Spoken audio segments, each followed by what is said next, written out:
गुरु रूप गुरु खालसा साध संगत जीओ।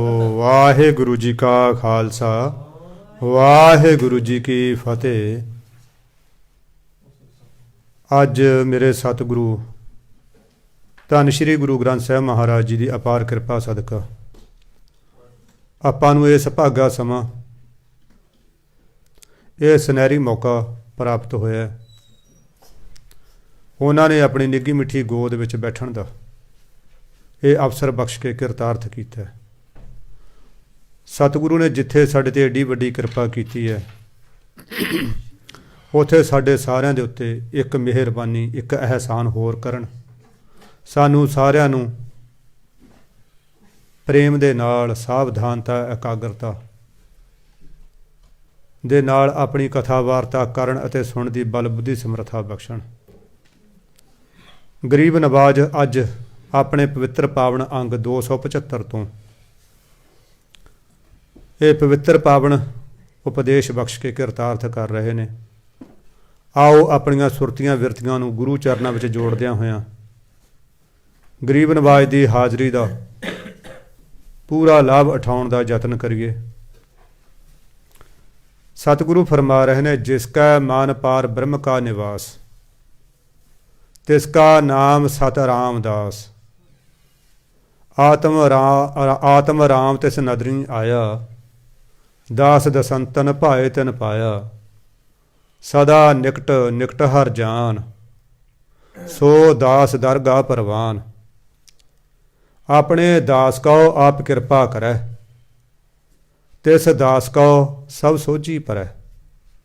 सगल संग आत्म उदास ऐसी जुगत नानक रामदास। साध संगत जी आपां पिछे भी पढ़ के हटे हाँ। इस पंक्ति दे विच सतगुरु ने पुरातन धर्म के वखरे वखरे फिरकियां की गल कीती है। ये फिरके जिस वेले किते शुरू होए सी ऋषियां मुनियां ने शुरू कीते सी उस वेले ये तुरदे फिरदे विद्यालय सी धर्म का प्रचार करते सी लोकां नूं रब नाल जोड़ते सी। पर हौली हौली हरेक चीज़ दे विच बुराई पैदा हो जाती है। समा पैण दे नाल इन्हां दे विच भी मायावी विरती भारी हो गई। केवल दिखावा रह गया। जिस मकसद लई ये बनाए सी वो मकसद तो परे हट गए। गुरु अर्जुन देव महाराज जी सतगुरु जी ने इन्हां दा कोई विरोध नहीं किया बल्कि इन्हां दी नवीं परिभाषा दिती है कि इन्हां दे विच आह गुण होने अति जरूरी ने। जिवें आपां सब तो पहला अपरस बारे पढ़िया सी, फिर वैष्णो बारे पढ़िया सी, फिर भगवती बारे पढ़िया सी, फिर पंडित बारे पढ़िया सी। अज एक फिरका सी रामदास। हुण दसदे ने जिहड़ा रामदास है उस दे विच की गुण होने चाहिए ने, उहदी असली परिभाषा की है। सतगुरु कहना, जिसका मन पार ब्रह्म का निवास, जिहदे हिरदे विच परमात्मा वसदा है। साध संगत जी परमात्मा तो सारिਆਂ ਦੇ ਹਿਰਦਿਆਂ 'ਚ ਵਸਦਾ, परमात्मा तो सारिਆਂ ਦੇ मन 'ਚ वसदा। गरीब नवाज का इत्थे भाव है कि जिन्हां दे हिरदे 'ਚ परमात्मा की याद वसदी है। मन दे विच तां परमात्मा वसदा साडे 'ਚ, पर साडी याद दे विच नहीं वसदा परमात्मा, साडे चेते 'ਚ नहीं वसदा, साडी सिमरती दे विच परमात्मा नहीं वसदा। साडी सिमरती साडा चेता साडी याद इहदे विच कुछ होर वसदा। एक बारी मस्कीन जी कथा सुणा रहे सी। वो कहंदे जदों मैं छोटियां क्लासां 'ਚ पढ़दा सी ना, सानूं एक कहानी हुंदी सी। वो कहानी के मुताबिक ये सी कि एक मुल्ला मदरसे आउंदे सी। मदरसे के विद्यार्थी उन्हां दी जमात के विद्यार्थी आपां इंग्लिश क्लास कहने आ, वो अपनी फारसी दे विच उहनूं जमात कहंदे ने, जमाअत। पहलां स्पैलिंगां दा नहीं ज्ञान सी फारसी दियां दा, हुण थोड़ा उर्दू सीखण करके थोड़ा होया कि जमाअत। वो जमात के जदों विद्यार्थी वो प्रवेश हुंदा सी जमात दे विच तां वो खड़े हुंदे सी। तां वो मौलवी साहब कहंदे सी ਕਿ ਖੁਦਾ ਹਾਜ਼ਰ ਨਾਜ਼ਰ ਹੈ, ਖੁਦਾ ਸਾਰੀਆਂ ਥਾਵਾਂ 'ਚ ਮੌਜੂਦ ਹੈ। ਬੱਚਿਓ ਬੈਠ ਜਾਓ। ਇਹ ਉਹਨਾਂ ਤਕੀਆ ਕਲਾਮ ਸੀ ਕਿ ਖੁਦਾ ਸਾਰੀਆਂ ਥਾਵਾਂ ਦੇ ਉੱਤੇ, ਸਾਰੇ ਸਥਾਨਾਂ ਦੇ ਉੱਤੇ ਮੌਜੂਦ ਆ। ਬੱਚੇ ਬਹਿ ਜਾਂਦੇ ਸੀ।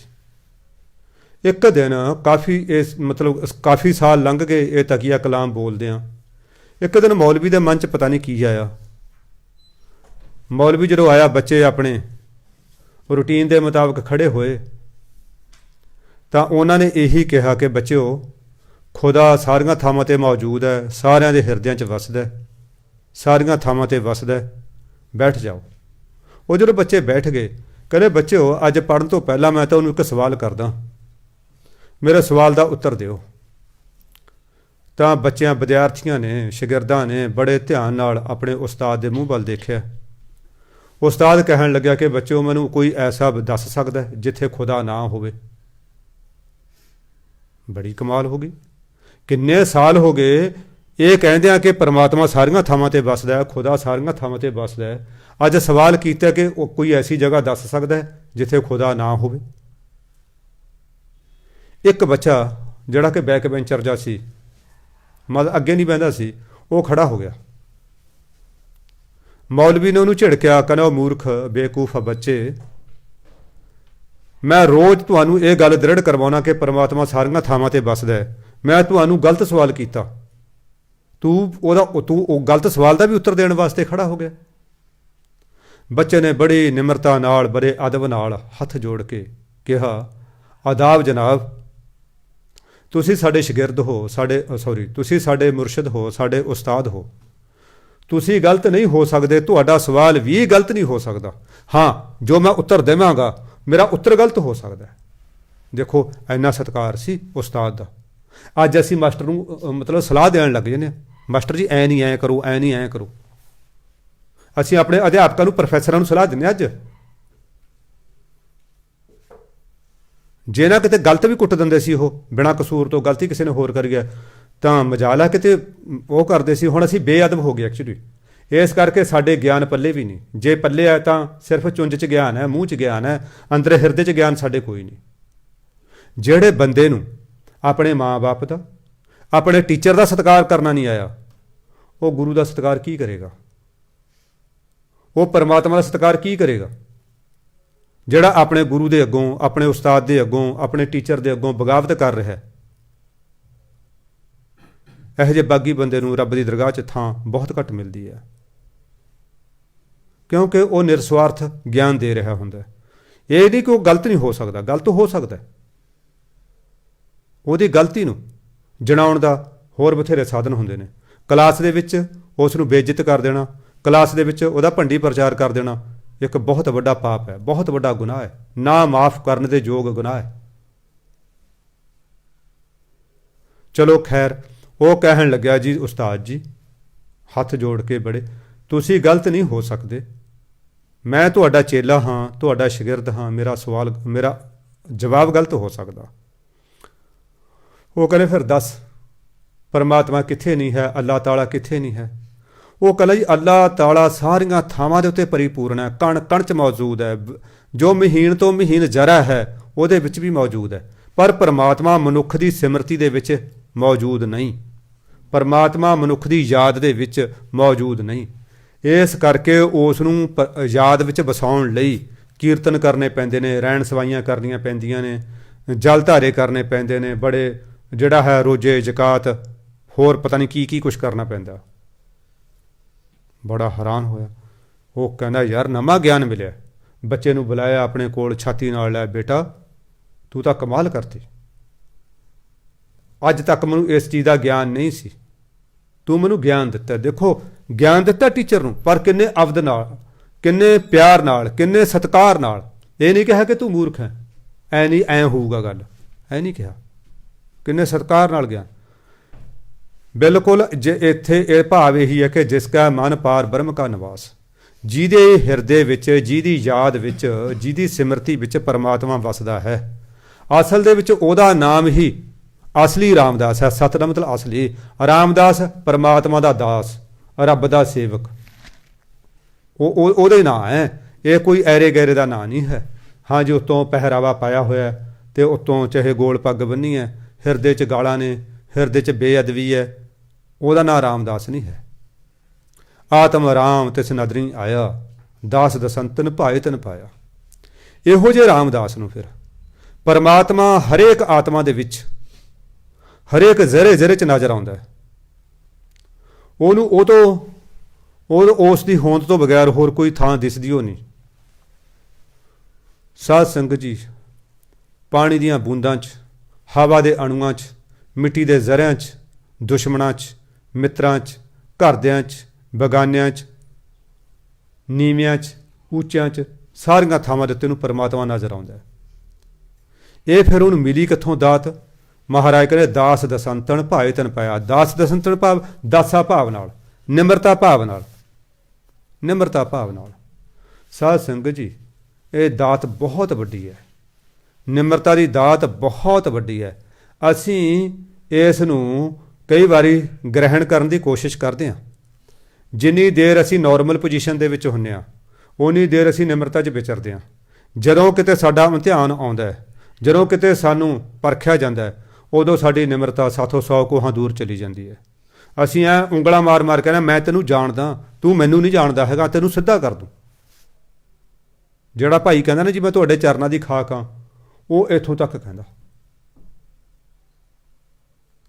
ਨਿਮਰਤਾ ਬਾਰੇ ਤਾਂ ਸਤਿਗੁਰੂ ਨੇ ਇਹ ਕਿਹਾ, ਮਿੱਠਤ ਨੀਵੀਂ ਨਾਨਕਾ ਗੁਣ ਚੰਗਿਆਈਆਂ ਤਤ। ਮਿੱਠਾ ਬੋਲਣਾ।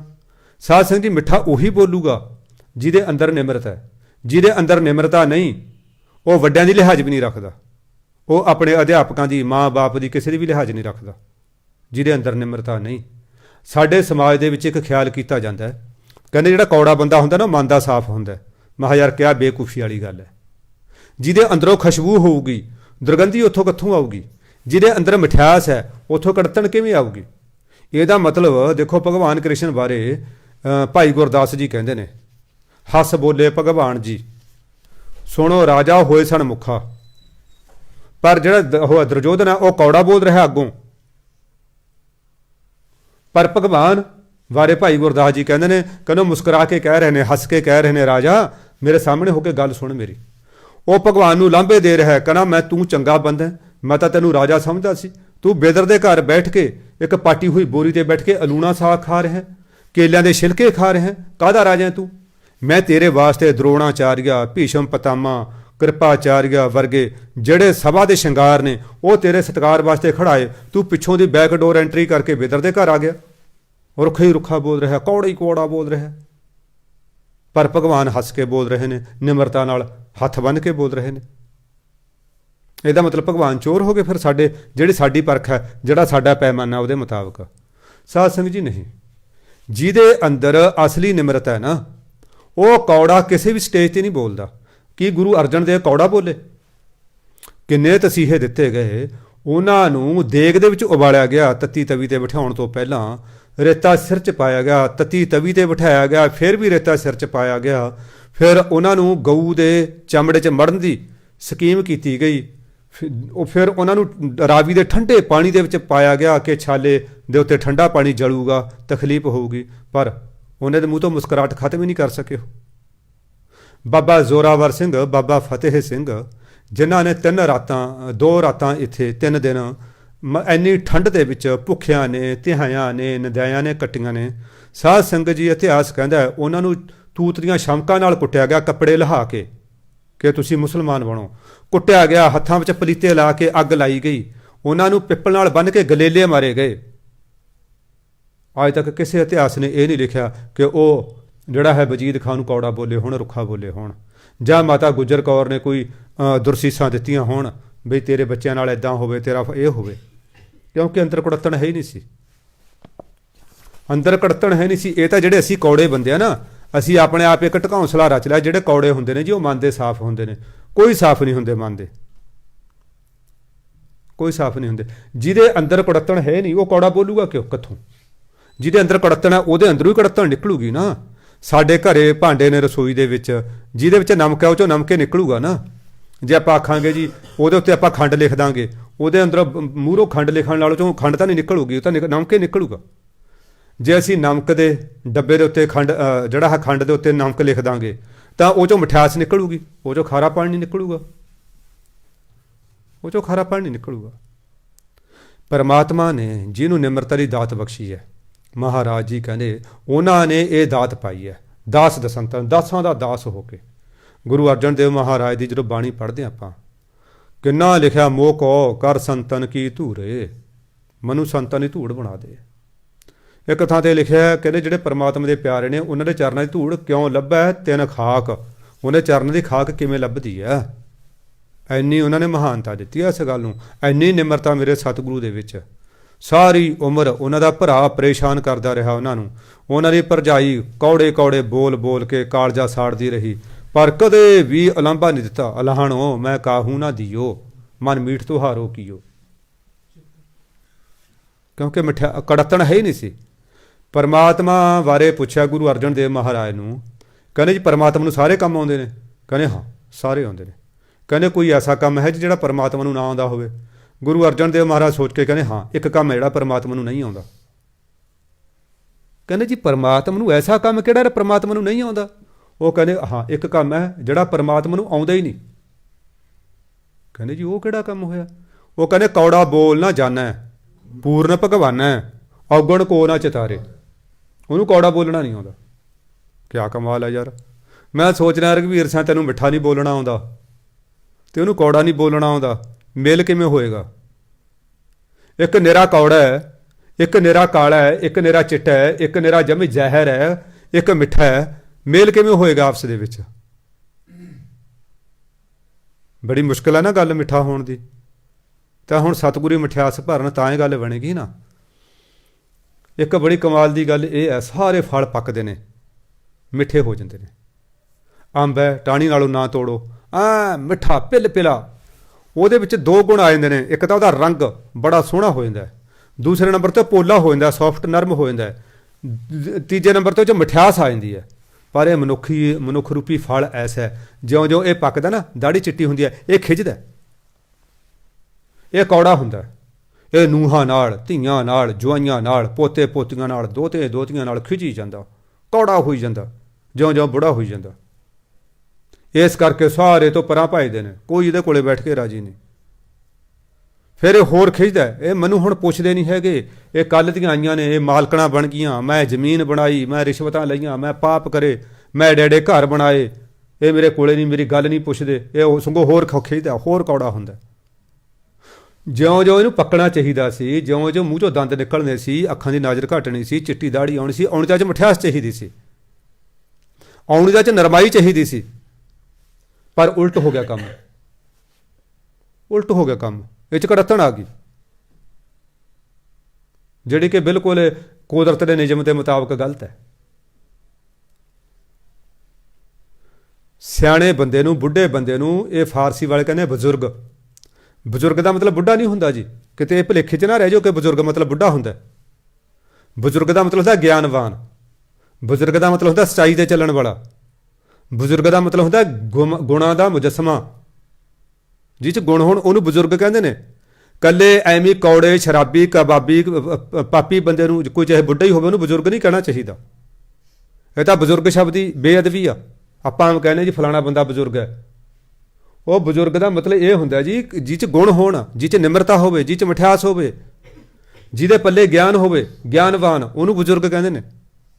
ਕਿਉਂਕਿ ਹੁਣ ਡਿਕਸ਼ਨਰੀ 'ਚ ਟੱਕਰਾਂ ਮਾਰਦੀਆਂ ਨੇ, ਹੁਣ ਪਤਾ ਲੱਗਦਾ ਨਾ ਵੀ ਹਾਂ ਯਾਰ ਅਸੀਂ ਤਾਂ ਕਿੰਨੇ ਗਲਤ ਸ਼ਬਦ ਵਰਤੀ ਜਾਂਦੇ ਹਾਂ,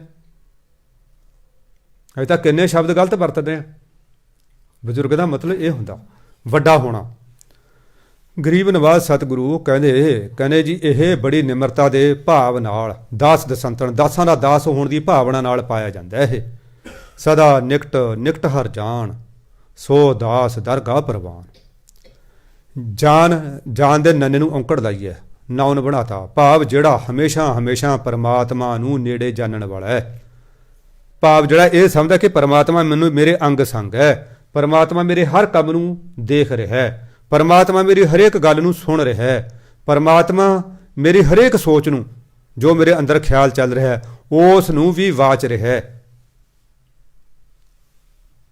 ਜਿਹੜਾ ਬੰਦਾ ਪਰਮਾਤਮਾ ਨੂੰ ਹਮੇਸ਼ਾ ਆਪਣੇ ਨੇੜੇ ਜਾਣਨ ਵਾਲਾ ਹੈ, ਉਹ ਕੀ ਆ? ਸੋ ਦਾਸ ਦਰਗਾਹ ਪ੍ਰਵਾਨ। ਇਹੋ ਜਿਹਾ ਦਾਸ ਪਰਮਾਤਮਾ ਦੀ ਦਰਗਾਹ ਦੇ ਵਿੱਚ ਮਨਜ਼ੂਰ ਹੁੰਦਾ ਹੈ, ਕਬੂਲ ਪੈਂਦਾ ਇਹੋ ਜਿਹਾ ਦਾਸ। ਫਿਰ ਸਾਧ ਸੰਗਤ ਜੀ, ਗੁਰੂ ਬਾਣੀ ਕਹਿੰਦੀ ਆ, ਕਹਿੰਦੇ ਨਿਕਟ ਬੁਝੈ ਬੁਰਾ ਕਿਉਂ ਕਰੇ। ਜੇ ਆਪਾਂ ਨੇੜੇ ਜਾਣੀਏ ਪਰਮਾਤਮਾ ਨੂੰ, ਆਪਾਂ ਕਿਵੇਂ ਰਿਸ਼ਵਤ ਲੈ ਲਾਂਗੇ ਉਹਦੇ ਸਾਹਮਣੇ? ਆਪਾਂ ਕਿਵੇਂ ਕੋਈ ਬਦਫੈਲੀ ਕਰ ਲਾਂਗੇ? ਆਪਾਂ ਕਿਵੇਂ ਬੇਈਮਾਨੀ ਕਰ ਲਾਂਗੇ? ਆਪਾਂ ਕਿਵੇਂ ਕਿਸੇ ਦੀ ਬੇਅਦਬੀ ਕਰਾਂਗੇ ਜੇ ਆਪਾਂ ਉਹਨੂੰ ਨੇੜੇ ਸਮਝਾਂਗੇ? ਆਪਾਂ ਬੰਦਿਆਂ ਨੂੰ ਤਾਂ ਸਮਝਦਾ ਕਿ ਜੀ ਕੋਈ ਨਹੀਂ ਦੇਖ ਰਿਹਾ, ਪਰ ਇਹ ਨਹੀਂ ਦੇਖਦੇ ਜਾਣਦੇ ਪਰ ਉਹ ਤਾਂ ਦੇਖ ਰਿਹਾ, ਉਹ ਤਾਂ ਸਾਡੇ ਅੰਗ ਹੈ, ਉਹ ਤਾਂ ਸਾਡੇ ਸੰਗ ਹੈ,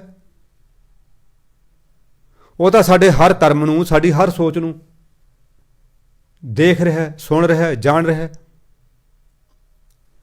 ਮਹਾਰਾਜ ਜੀ ਕਹਿੰਦੇ ਇਹੋ ਜਿਹਾ ਦਾਸ ਫਿਰ ਦਰਗਾਹ 'ਚ ਪ੍ਰਵਾਨ ਹੁੰਦਾ। ਆਪਣੇ ਦਾਸ ਕਹੋ ਆਪ ਕਿਰਪਾ ਕਰੈ, ਤਿਸ ਦਾਸ ਕਹੋ ਸਭ ਸੋਝੀ ਪਰੈ। ਕਹਿੰਦੇ ਜਿਹੜੇ ਆਪਣੇ ਦਾਸ ਤੇ ਕਿਰਪਾ ਕਰ ਦਿੰਦਾ ਨਾ ਪਰਮਾਤਮਾ, ਕਹਿੰਦੇ ਉਹ ਜਿਹੇ ਦਾਸ ਨੂੰ, ਫਿਰ ਉਸ ਦਾਸ ਨੂੰ ਸਾਰੇ ਕਾਸੇ ਦੀ ਸੋਝੀ ਪੈ ਜਾਂਦੀ ਹੈ। ਸਾਧ ਸੰਗਤ ਜੀ, ਇੱਕ ਗੱਲ ਧਿਆਨ ਰੱਖਣਾ ਵੀ ਉਹਦੀ ਕਿਰਪਾ ਤੋਂ ਬਗੈਰ ਕੁਛ ਵੀ ਹੋਣ ਵਾਲਾ ਨਹੀਂ ਹੈ। ਜੇ ਆਪਾਂ ਥੋੜ੍ਹਾ ਜਿਹਾ ਦੀਰਘ ਦ੍ਰਿਸ਼ਟੀ ਨਾਲ ਦੇਖੀਏ, ਜਿਹਨੂੰ ਆਪਾਂ ਕਹਿ ਲਈਏ ਵੀ ਆਪਾਂ ਡੀਪ ਐਨਾਲਿਸਿਸ ਕਰੀਏ ਆਪਣੀ ਜ਼ਿੰਦਗੀ ਦਾ, ਤਾਂ ਆਪਾਂ ਇੱਕ ਸਿੱਟੇ ਤੇ ਪਹੁੰਚਾਂਗੇ ਕਿ ਅਸੀਂ ਉਸ ਦੀ ਕਿਰਪਾ ਤੋਂ ਬਗੈਰ ਕਾਣੀ ਕੌਡੀ ਦੇ ਵੀ ਨਹੀਂ ਹਾਂ।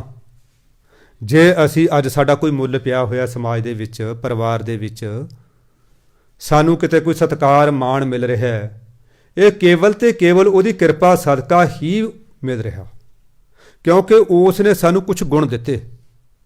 ਮਿੱਠਾ ਬੋਲਣ ਦਾ, ਅੱਛਾ ਬੋਲਣ ਦਾ, ਮਿਹਨਤ ਕਰਨ ਦਾ, ਕਿਸੇ ਉੱਚੇ ਰੁਤਬੇ ਤੇ ਪਹੁੰਚਣ ਦਾ, ਉਹਨੇ ਸਾਨੂੰ ਕੁਝ ਗੁਣ ਦਿੱਤੇ। ਉਹਨਾਂ ਗੁਣਾਂ ਕਾਰਨ ਸਾਡੀ ਇਹ ਜਿਹੜੀ ਹੈ ਇੱਜ਼ਤ ਹੈ ਸਮਾਜ ਦੇ ਵਿੱਚ, ਸਾਡਾ ਅਦਬ ਉਹਨਾਂ ਗੁਣਾਂ ਕਾਰਨ ਹੈ। ਜੇ ਇਹ ਕਿਤੇ ਗੁਣ ਖੋਹ ਲਵੇ ਸਾਡੇ ਤੋਂ, ਸਾਡੇ ਦੂਜੇ ਦਿਨ ਬੇਇੱਜ਼ਤੀ ਹੋ ਜਾਣੀ ਹੈ। ਸਾਨੂੰ ਇਹ ਨਹੀਂ ਪਤਾ ਸਲਾਖਾਂ ਪਿੱਛੇ ਜਾਣਾ ਪੈ ਜੇ। ਜਿਨ੍ਹਾਂ ਦੀ ਪੂਜਾ ਹੁੰਦੀ ਸੀ ਉਹ ਸਲਾਖਾਂ ਪਿੱਛੇ ਚਲੇ ਗਏ, ਕਿਉਂਕਿ ਗੁਰਬਾਣੀ ਕਹਿੰਦੀ ਹੈ ਜਿਸ ਨੂੰ ਆਪ ਖੁਹਾਏ ਕਰਤਾ ਖੁਸ ਲਏ ਚੰਗਿਆਈ। ਉਹ ਤਾਂ ਚੰਗੇ ਗੁਣ ਖੋਹ ਲੈਂਦਾ। ਫਿਰ ਉਹ ਜਿਹਨੂੰ ਉਹਨੇ ਪਨਿਸ਼ਮੈਂਟ ਦੇਣੀ ਹੁੰਦੀ ਹੈ ਨਾ, ਜਿਹਨੂੰ ਉਹਨੇ ਖੁਆਰ ਕਰਨਾ ਹੁੰਦਾ, ਉਹ ਤੋਂ ਚੰਗੇ ਗੁਣ ਖੋਹ ਲੈਂਦਾ। ਫਿਰ ਬੰਦਾ ਥੋਥਾ ਰਹਿ ਜਾਂਦਾ। ਜਿਵੇਂ ਆਪਾਂ ਦੇਖਿਆ ਨਾ, ਕਈ ਵਾਰੀ ਫਸਲਾਂ ਨੂੰ ਸਿੱਟੇ ਲੱਗਦੇ ਨੇ, ਉਹ ਇਕੱਲਾ ਸਿੱਟੇ ਹੀ ਸਿੱਟਾ ਲੱਗਿਆ ਹੁੰਦਾ, ਉਹ 'ਚ ਬੀਜ ਹੁੰਦੇ ਹੀ ਨਹੀਂ, ਦਾਣਾ ਹੁੰਦਾ ਹੀ ਨਹੀਂ ਉਹਦੇ ਵਿੱਚ। ਉਹਨਾਂ ਨੂੰ ਜਿਵੇਂ ਤੇਲਾਂ ਨੂੰ ਬੁਆੜ ਤੇਲ ਕਹਿੰਦੇ ਨੇ, ਉਹਨਾਂ ਨੂੰ ਔਤਰੇ ਸਿੱਟੇ ਕਹਿ ਦਿੰਦੇ ਨੇ ਜਿਨ੍ਹਾਂ 'ਚ ਨਹੀਂ ਹੁੰਦਾ ਬੀਜ। ਮਹਾਰਾਜ ਜੀ ਕਹਿੰਦੇ ਜਿਹਦੇ ਉੱਤੇ ਉਹ ਕਿਰਪਾ ਕਰਦਾ, ਜਿੰਨੀ ਕੁ ਕਿਰਪਾ ਕਰਦਾ ਉਨੀ ਕੁ ਉਹਦੇ ਦਾਸ ਨੂੰ ਸੋਝੀ ਪੈ ਜਾਂਦੀ ਹੈ। ਉਹਦੀ ਹੋਂਦ ਬਾਰੇ, ਉਹਦੀ ਨਿਕਟਤਾ ਬਾਰੇ, ਉਹਦੇ ਗੁਣਾਂ ਬਾਰੇ ਉਨੀ ਕੁ ਸੋਝੀ ਪੈ ਜਾਂਦੀ ਹੈ। ਸਗਲ ਸੰਗ ਆਤਮ ਉਦਾਸ, ਐਸੀ ਜੁਗਤ ਨਾਨਕ ਰਾਮਦਾਸ। ਕਹਿੰਦੇ ਇਹੋ ਜਿਹਾ ਬੰਦਾ, ਫਿਰ ਇਹੋ ਜਿਹਾ ਰਾਮਦਾਸ ਜਿਹਦੇ ਗੁਣਾਂ ਨੂੰ ਉਪਰੋਕਤ ਬਿਆਨ ਕੀਤਾ ਗਿਆ ਹੈ, ਇਹੋ ਜਿਹੇ ਗੁਣਾਂ ਵਾਲਾ ਬੰਦਾ ਸਾਰਿਆਂ ਦੇ ਵਿੱਚ ਰਹਿੰਦਾ ਹੈ, ਪਰਿਵਾਰ ਦੇ ਵਿੱਚ ਰਹਿੰਦਾ ਹੈ, ਸਮਾਜ ਦੇ ਵਿੱਚ ਰਹਿੰਦਾ ਹੈ, ਰਿਸ਼ਤੇਦਾਰਾਂ 'ਚ ਰਹਿੰਦਾ ਹੈ, ਪਰ ਆਤਮ ਉਦਾਸ, ਅੰਦਰਲੇ ਦਿਲੋਂ ਉਹਨਾਂ ਤੋਂ ਉਹ ਡੀ ਅਟੈਚ ਹੁੰਦਾ, ਅਤੀਤ ਹੁੰਦਾ, ਬੈਰਾਗੀ ਹੁੰਦਾ, ਉਦਾਸੀ ਹੁੰਦਾ, ਉਹਨਾਂ ਤੋਂ ਇੱਕ ਤਰ੍ਹਾਂ ਨਾਲ ਵੱਖਰਾ ਹੁੰਦਾ। ਉਹਨਾਂ ਦੇ ਵਿੱਚ ਘੁਲਿਆ ਮਿਲਿਆ ਨਹੀਂ ਹੁੰਦਾ। ਉਹ ਘੁਲਿਆ ਮਿਲਿਆ ਉਹ ਪਰਮਾਤਮਾ ਨਾਲ ਹੁੰਦਾ। ਗੁਰੂ ਅਰਜਨ ਦੇਵ ਮਹਾਰਾਜ ਹਰਿਮੰਦਰ ਸਾਹਿਬ ਦੀ ਸੇਵਾ ਕਰਵਾ ਰਹੇ ਨੇ। ਇੱਕ ਇੱਧਰ ਪਾਣੀਪਤ ਦੇ ਨੇੜੇ ਦਾ ਫਕੀਰ ਸੀ ਇੱਕ। ਉਹਨੂੰ ਕਿਸੇ ਨੇ ਦੱਸਿਆ ਬਈ ਯਾਰ ਗੁਰੂ ਨਾਨਕ ਦੇਵ ਦੀ ਗੱਦੀ ਦੇ ਉੱਤੇ ਪੰਚਮ ਪਾਤਸ਼ਾਹ ਨੇ, ਅਤੇ ਉਹ ਗ੍ਰੰਥ ਤਿਆਰ ਕਰਵਾ ਰਹੇ ਨੇ, ਹਰਿਮੰਦਰ ਸਾਹਿਬ ਬਣਾ ਰਹੇ ਨੇ। ਉਹ ਕਹਿੰਦਾ ਮੈਂ ਦਰਸ਼ਨ ਕਰਕੇ ਆਉਣਾ। ਉਹ ਦਰਸ਼ਨ ਕਰਨ ਗਿਆ ਸ਼੍ਰੀ ਗੁਰੂ ਅਰਜਨ ਦੇਵ ਮਹਾਰਾਜ ਦੇ। ਕੀ ਦੇਖਦਾ ਉੱਥੇ? ਚਲੋ ਜਲ ਪਾਣੀ ਕੀਤਾ ਉਹਨੇ, ਰੋਟੀ ਪਾਣੀ ਖਾਧਾ। ਕੀ ਦੇਖਦਾ? ਹਾਂ ਬਈ ਤਸਲੇ ਗੁਰੂ ਅਰਜਨ ਦੇਵ ਮਹਾਰਾਜ ਕੀ ਪੁੱਛ ਰਹੇ ਨੇ? ਬਾਬਾ ਬੁੱਢਾ ਜੀ ਵਰਗਿਆਂ, ਭਾਈ ਗੁਰਦਾਸ ਜੀ ਵਰਗਿਆਂ ਤੋਂ, ਜਾਂ ਹੋਰ ਮੁਖੀ ਸਿੱਖਾਂ ਤੋਂ। ਹਾਂ ਵੀ ਤਸਲੇ ਕਈਆਂ ਸਾਂਭ ਲੀਆਂ, ਇਹ ਮਜ਼ਦੂਰਾਂ ਨੂੰ ਪੈਸੇ ਦੇਤੇ। ਹਾਂ ਵੀ ਲੈਣ ਬਣਾਓ। ਉਹ ਕਿਸੇ ਨੂੰ ਆਨਾ, 2 ਆਨੇ ਉਹ ਪੈਸੇ ਦੇ ਰਹੇ ਨੇ, ਕਰ ਰਹੇ ਨੇ। ਹਾਂ ਵੀ ਕਿੰਨਾ ਪੱਟਿਆ ਗਿਆ ਅੱਜ ਸਰੋਵਰ, ਹਰਿਮੰਦਰ ਸਾਹਿਬ ਦੀ ਕਿੰਨੀ ਉਹ ਹੋ ਗਈ, ਸਾਰਾ ਕੁਛ ਮਤਲਬ ਜਾਣੀ ਉਹ ਕਰ ਰਹੇ ਨੇ। ਇਹ ਫਕੀਰ ਕਹਿੰਦਾ ਆਇਆ ਤਾਂ ਮੈਂ ਰੱਬੀ ਬੰਦੇ ਦੇ ਦਰਸ਼ਨ ਕਰਨ ਸੀ, ਇਹ ਤਾਂ ਮਾਇਆ 'ਚ ਉਲਝਿਆ ਪਿਆ, ਇਹ ਕਈਆਂ ਤਸਲਿਆਂ 'ਚ ਉਲਝਿਆ ਪਿਆ, ਇਹ ਤਾਂ ਬੰਦਿਆਂ ਦੀ ਤਨਖਾਹ ਦੇਣ 'ਤੇ ਦਿਹਾੜੀ ਦੇਣ ਤੇ ਉਲਝਿਆ ਪਿਆ। ਇਹ ਤਾਂ ਕੰਮ 'ਚ ਫਸਿਆ ਪਿਆ, ਕਿੰਨਾ ਹੋ ਗਿਆ, ਕਿੰਨਾ ਰਹਿ ਗਿਆ, ਕਿੰਨੇ ਦਿਨ ਲੱਗਣਗੇ। ਇਹ ਤਾਂ ਮਿਸਤਰੀਆਂ ਮਜ਼ਦੂਰਾਂ 'ਚ ਹੀ ਫਸਿਆ ਪਿਆ। ਮਨ 'ਚ ਨਾ ਘਿਰਨਾ ਜੀ ਕਰਕੇ ਤੁਰਨ ਲੱਗਿਆ। ਐਡੀ ਕੁ ਦੂਰ ਗਿਆ, ਗੁਰੂ ਅਰਜਨ ਦੇਵ ਮਹਾਰਾਜ ਕਹਿੰਦੇ, ਉਹ ਕਹਿੰਦੇ ਗੁਰਮੁਖਾ ਆਓ ਫਕੀਰ ਸਾਈਂ ਆ ਜਾਓ, ਇੱਧਰ ਆ ਜਾਓ, ਆ ਜਾਓ। ਮੁੜ ਚੱਲੇ। ਇਸ ਕਰਕੇ ਮੈਂ ਮਾਇਆ 'ਚ ਉਲਝਿਆ ਹੋਇਆ। ਬੜੇ ਪਿਆਰ ਨਾਲ, ਬੜੀ ਨਿਮਰਤਾ ਨਾਲ ਕਿਹਾ ਸਤਿਗੁਰੂ ਨੇ। ਸਾਨੂੰ ਤਾਂ ਉਨੀ ਨਿਮਰਤਾ ਨਾਲ ਬੋਲਣਾ ਹੀ ਨਹੀਂ ਆਉਂਦਾ। ਫਕੀਰ ਸਾਈਂ ਇਹ ਵੀ ਰੱਬੀ ਡਿਊਟੀ ਲਾਈ ਹੈ। ਆਰਾਮ ਨਾਮ ਮੇਰਾ ਚਿਤ ਲਾਗਾ, ਲੋਗਣ ਸੋ ਮੇਰਾ ਠਾਠਾ ਬਾਗਾ। ਕਹਿੰਦੇ ਮੈਂ ਬਾਹਰ ਦੀਆਂ ਗੱਲਾਂ ਇਹਨਾਂ ਸਾਰਿਆਂ ਨਾਲ ਕਰਦਾ, ਪਰ ਅੰਦਰ ਮੇਰੀ ਤਾਰ ਜਿਵੇਂ ਨਾ ਆਪਣੇ ਜੋੜ ਦੇ ਉੱਤੇ ਪਹਿਲਾਂ ਨਾ ਕਿਤੇ ਕਿਤੇ ਬਾਲ ਤੋੜ ਨਿਕਲਦੀ ਹੁੰਦੀ ਸੀ। ਅੱਜ ਕੱਲ੍ਹ ਤਾਂ ਉਹ ਕਾਫੀ ਚੀਜ਼ਾਂ ਬਿਮਾਰੀਆਂ ਖਤਮ ਹੋ ਗਈਆਂ, ਨਵੀਆਂ ਬਿਮਾਰੀਆਂ ਆ ਗਈਆਂ। ਮੈਨੂੰ ਪਤਾ ਮੇਰੇ ਵੀ ਇੱਥੇ ਨਿਕਲੀ ਸੀ ਇੱਕ ਵਾਰੀ। ਉਹ ਆ ਗੱਠ ਦੇ ਉੱਤੇ ਉਰੇ 7-8 ਦਿਨ ਰਹੀ ਉਹ। ਜਿਵੇਂ ਛੋਲਿਆਂ ਦਾ ਅੱਧਾ ਦਾਣਾ ਹੁੰਦਾ ਨਾ, ਏਡੀ ਕੇ ਸੀ ਬਸ ਉਹ। ਬਸ ਫਿਰ ਮੈਨੂੰ ਪਤਾ ਵੀ ਉਹ ਕਿੰਨੀ ਕੁ ਪੇਨ ਸੀ ਉਹਦੀ। ਉਂਗਲ ਨਾ ਐਂ ਹੁੰਦੀ ਸੀ, ਨਾ ਐਂ ਹੁੰਦੀ ਸੀ। ਜੇ ਕਿਤੇ ਸੁੱਤੇ ਪੈਦਾ ਨਾ ਵੀ ਮਾੜਾ ਕਿਤੇ ਐਂ ਲੱਗਦਾ ਸੀ ਕਿਤੇ ਖੇਸ ਦਾ ਪੱਲਾ ਜਾਂ ਹੋਰ, ਤੇ ਬਸ ਚੀਕਾਂ ਨਿਕਲਦੀਆਂ ਸੀ। ਉਹ ਕਹਿੰਦੇ ਜਿਵੇਂ ਨਾ ਮਤਲਬ ਉਹ ਇਸ ਨਾਲ ਨਸੂਰ ਹੈ, ਕਹਿੰਦੇ ਉਹ ਕਈ ਗੁਣਾ ਤਿੱਖੀ ਪੀੜ ਹੁੰਦੀ ਆ ਉਹਦੀ। ਕਹਿੰਦੇ ਜਿਵੇਂ ਨਾ ਨਸੂਰ ਦੇ ਉੱਤੇ ਬੰਦੇ ਦਾ ਧਿਆਨ ਰਹਿੰਦਾ ਅੱਠੋਂ ਪਹਿਰ, ਚਾਹੇ ਉਹ ਰਾਜਗੱਦੀ ਤੇ ਬੈਠਾ ਹੋਵੇ। ਇਸੇ ਤਰ੍ਹਾਂ ਕਹਿੰਦੇ ਮੇਰਾ ਧਿਆਨ, ਬੇਸ਼ੱਕ ਮੈਂ ਇਹ ਸੰਸਾਰ ਦੇ ਵਿੱਚ ਇਹ ਸੰਸਾਰੀ ਡਿਊਟੀ ਜੋ ਪਰਮਾਤਮਾ ਨੇ ਮੇਰੀ ਲਾਈ ਹੈ ਕਰ ਰਿਹਾ, ਮੇਰਾ ਧਿਆਨ ਤਾਂ ਉਹਦੇ ਅੰਦਰ ਆ। ਜਿਹੜਾ ਮੇਰੇ ਅੰਦਰ ਇੱਕ ਬਿਰਹੋਂ ਦਾ ਇੱਕ ਸੱਪ ਬੈਠਾ ਨਾ ਅੰਦਰ, ਮੇਰਾ ਧਿਆਨ ਤਾਂ ਸਾਰਾ ਉਹਦੇ 'ਤੇ ਆ।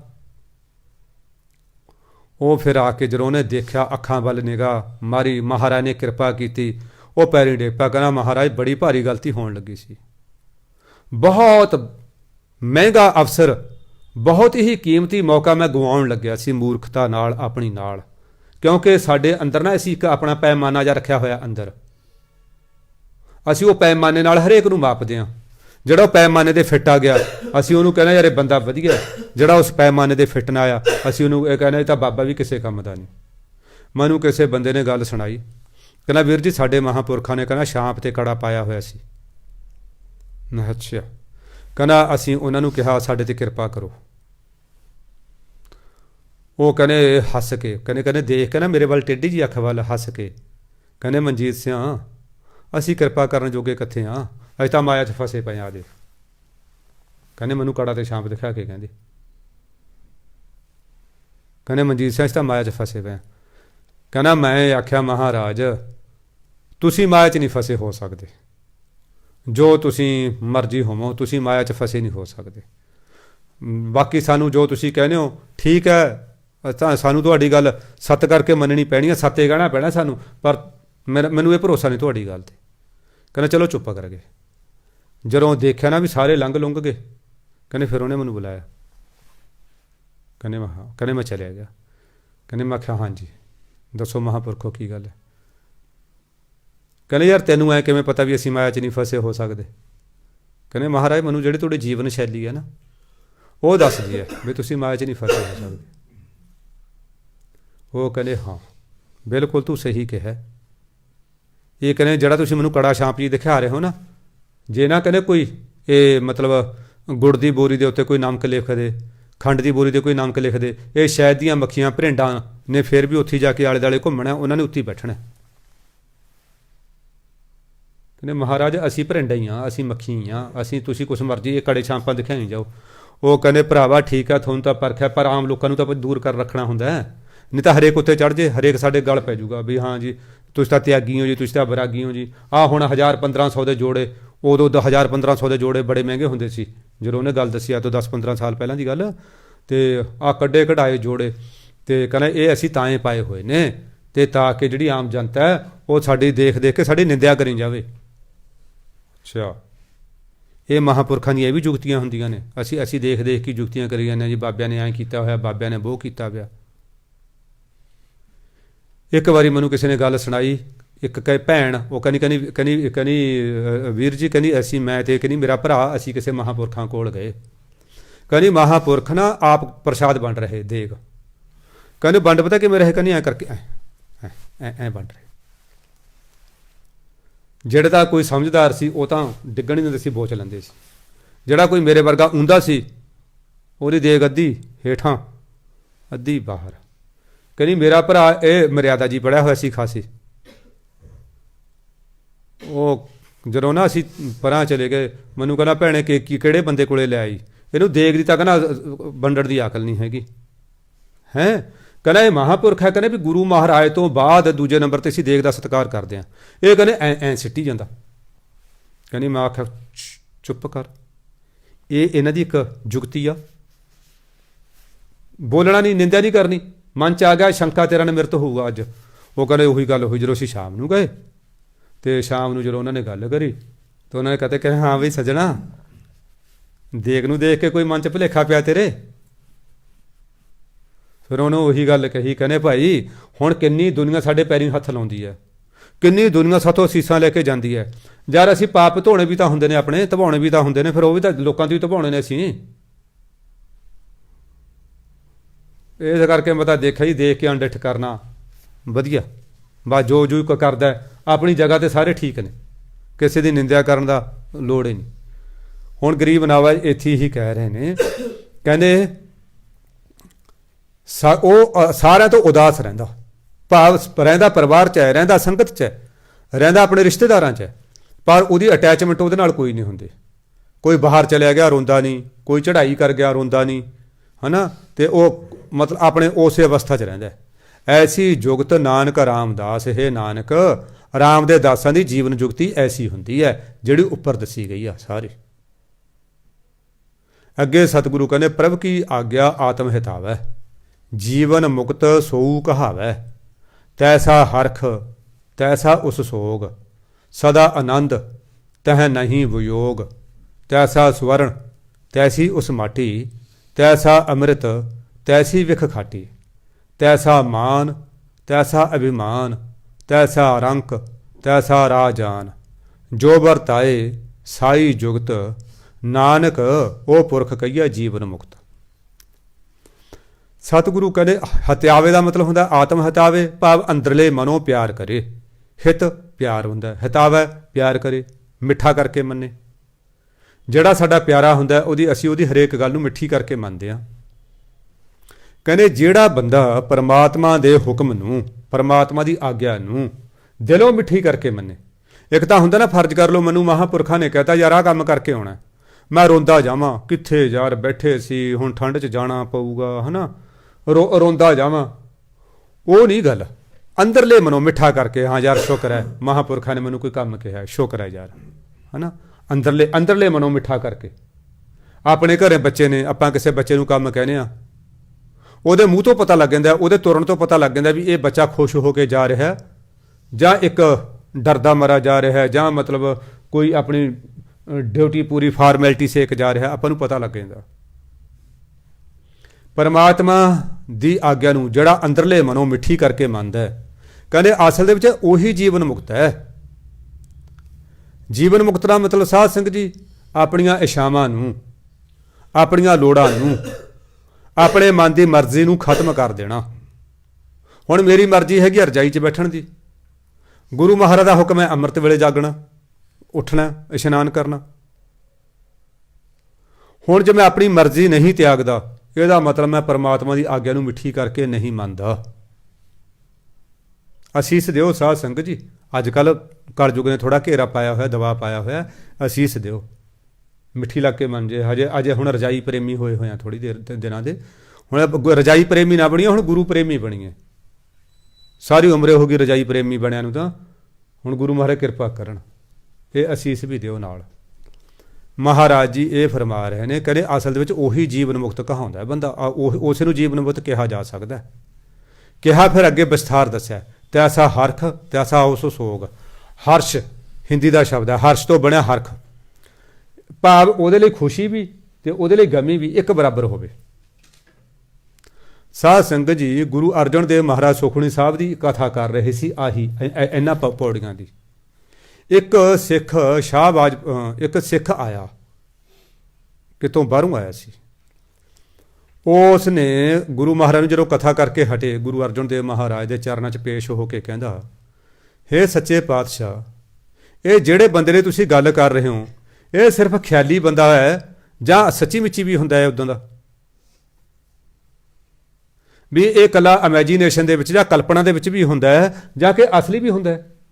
ਗੁਰੂ ਅਰਜਨ ਮਹਾਰਾਜ ਕਹਿੰਦੇ ਭਾਈ ਅਸਲੀ ਵੀ ਹੁੰਦਾ ਹੈ, ਪਰ ਇਹੋ ਜਿਹੇ ਲੋਕਾਂ ਦੀ ਗਿਣਤੀ ਬਹੁਤ ਥੋੜ੍ਹੀ ਹੈ। ਕਰੋੜਾਂ ਮੰਗਰ ਇੱਕ ਅੱਧਾ ਹੁੰਦਾ ਹੈ। ਉਹ ਕਹਿੰਦੇ ਸਤਿਗੁਰੂ ਇਹੋ ਜਿਹੇ ਬੰਦੇ ਦੇ ਦਰਸ਼ਨ ਕਰਾ ਦਿਓ, ਫਿਰ ਤੁਹਾਡਾ ਬਹੁਤ ਭਲਾ ਹੋਊਗਾ। ਕਹਿੰਦੇ ਫਿਰ ਐਂ ਕਰ, ਲਾਹੌਰ ਵੱਲ ਨੂੰ ਜਾ। ਲਾਹੌਰ ਤੋਂ ਪਹਿਲਾਂ ਹੀ ਉਹ ਪਤਾ ਨਹੀਂ ਸੱਜੇ ਖੱਬੇ ਦੱਸਿਆ ਉਦੋਂ, ਉੱਥੇ ਇੱਕ ਪਿੰਡ ਸ਼ਾਹਬਾਜ਼ਪੁਰ ਹੈ।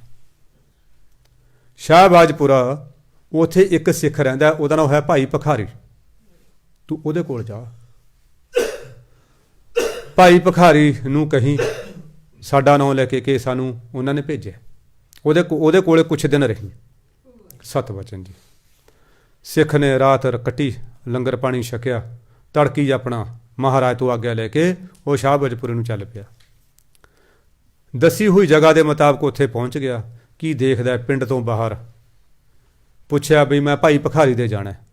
ਪਿੰਡ ਤੋਂ ਬਾਹਰ ਇੱਕ ਕੱਚੇ ਕੋਠੇ ਨੇ, ਛੰਨਾਂ ਜੀਆਂ ਪਈਆਂ ਹੋਈਆਂ ਨੇ। ਦੱਸਿਆ ਕਿ ਉਹ ਭਾਈ ਭਖਾਰੀ ਦਾ ਡੇਰਾ ਹੈ। ਕੀ ਦੇਖਦਾ, ਭਾਈ ਭਖਾਰੀ ਦਾ ਪਰਿਵਾਰ ਹੈ, ਧੀਆਂ ਨੇ, ਪੁੱਤ ਨੇ, ਡੰਗਰ ਪਸ਼ੂ ਨੇ ਰੱਖੇ ਹੋਏ ਨੇ।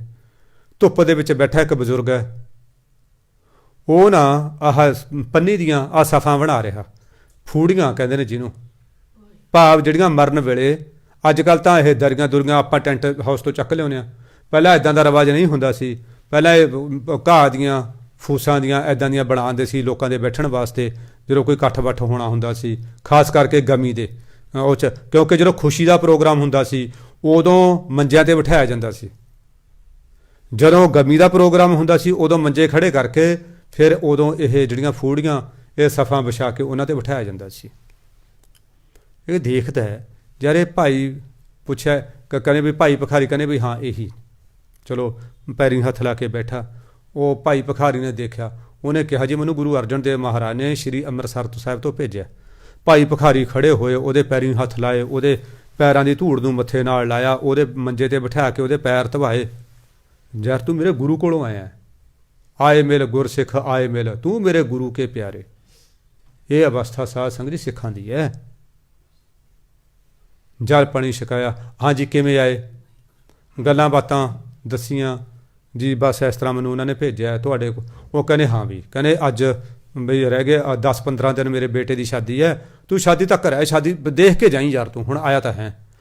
ਪਹਿਲਾਂ ਲੋਕਾਂ ਕੋਲੇ ਕੰਮ ਤਾਂ ਬੇਸ਼ੱਕ ਜ਼ਿਆਦਾ ਸੀ, ਪਰ ਉਹਨਾਂ ਦੇ ਮਨ ਦੇ ਵਿੱਚ ਸਬਰ ਸੰਤੋਖ ਬਹੁਤ ਸੀ। ਅੱਜ ਸਾਡੇ ਕੋਲੇ ਹਵਾ ਨਾਲ ਉੱਡਣ ਵਾਲੀਆਂ ਕਾਰਾਂ ਨੇ, ਅਸੀਂ ਬੈਠੇ ਨਾ ਕੈਨੇਡਾ ਅਮਰੀਕਾ ਗੱਲ ਕਰ ਸਕਦੇ ਹਾਂ, ਪਰ ਸਾਡੇ ਕੋਲੇ ਸਮਾਂ ਕੋਈ ਨਹੀਂ ਹੈਗਾ। ਅਸੀਂ ਅੱਗ ਲੱਗੀ ਵਾਲਿਆਂ ਵਾਂਗੂ ਜਾਂਦੇ ਹਾਂ ਅਤੇ ਅੱਗ ਲੱਗੀ ਵਾਲਿਆਂ ਵਾਂਗ ਭੱਜ ਕੇ ਆਉਂਦੇ ਹਾਂ ਘਰੇ। ਬਈ ਪਤਾ ਨਹੀਂ ਘਰੇ ਤਾਂ ਸਾਡਾ ਘਰ ਕਿਤੇ ਲਾਹੌਰੇ ਨਾ ਪਹੁੰਚ ਜੇ, ਉੱਡ ਕੇ ਭੱਜੇ ਆਉਂਦੇ ਹਾਂ, ਭੱਜੇ ਜਾਂਦੇ ਹਾਂ। ਐਕਸੀਡੈਂਟ ਵੀ ਤਾਂ ਹੁੰਦੇ ਨੇ ਇਸ ਕਾਰਨ, ਕਿਉਂਕਿ ਮਨ ਦੇ ਵਿੱਚ ਸ਼ਾਂਤੀ ਕੋਈ ਨਹੀਂ ਹੈਗੀ।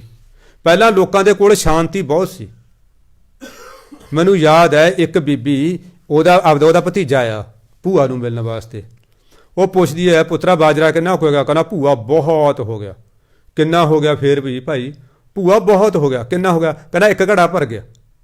ਉਹ ਮੱਥੇ 'ਤੇ ਹੱਥ ਮਾਰਦੇ, ਕਹਿੰਦੇ ਇੱਕ ਘੜਾ ਭਰ ਗਿਆ? ਕਹਿੰਦਾ ਹੋਰ ਘੜਾ ਭਰ ਗਿਆ। ਕਹਿੰਦਾ ਬਾਕੀ ਤਾਂ ਮੀਂਹ ਨਾਲ ਖਰਾਬ ਹੋ ਗਿਆ ਸੀ, ਬਾਬਾ ਬੇਦ ਲੱਗ ਗਿਆ। ਕਹਿੰਦਾ ਸਿੱਟੇ ਕੁਛ ਡੂੰਘੇ, ਘੜਾ ਭਰ ਗਿਆ।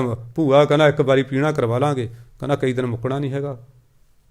ਮਤਲਬ ਇੱਕ ਘੜਾ ਹੋਣ ਦੇ ਨਾਲ ਕਿੰਨਾ ਖੁਸ਼ ਹੈ। ਅੱਜ ਜੇ ਕਿਤੇ ਬਾਜਰੇ ਦੀ ਟਰਾਲੀ ਵੀ ਭਰੀ ਹੋਵੇ ਨਾ, ਮੱਕੀ ਦੀਆਂ ਟਰਾਲੀਆਂ ਭਰੀਆਂ ਹੋਣ, ਜੀਰੀਆਂ ਦੇਖੋ ਟਰਾਲੀਆਂ ਭਰੀਆਂ ਹੁੰਦੀਆਂ ਨੇ, ਇੱਕ ਕਿੱਲੇ 'ਚੋਂ 80 90 ਮਣ 100 ਮਣ ਤੱਕ ਨਿਕਲ ਆਉਂਦੀ ਹੈ। ਫਿਰ ਵੀ ਜੱਟ ਕਹਿੰਦੇ ਯਾਰ ਕੁਛ ਨਹੀਂ, ਗੱਲ ਬਣੀ ਨਹੀਂ ਹੈਗੀ। ਫਿਰ ਇਹ ਕਹਿੰਦੇ ਨੇ, ਕਹਿੰਦੇ ਕੁਛ ਬਣੀ ਨਹੀਂ ਗੱਲ। ਇੰਨਾ ਨਿਕਲਣ ਦੇ ਬਾਵਜੂਦ ਵੀ ਪਹਿਲਾਂ ਸਬਰ ਹੁੰਦਾ ਸੀ। ਚਲੋ ਉਹ ਕਹਿੰਦੇ ਰਹਿ, ਕਹਿੰਦੇ ਠੀਕ ਹੈ ਜੀ।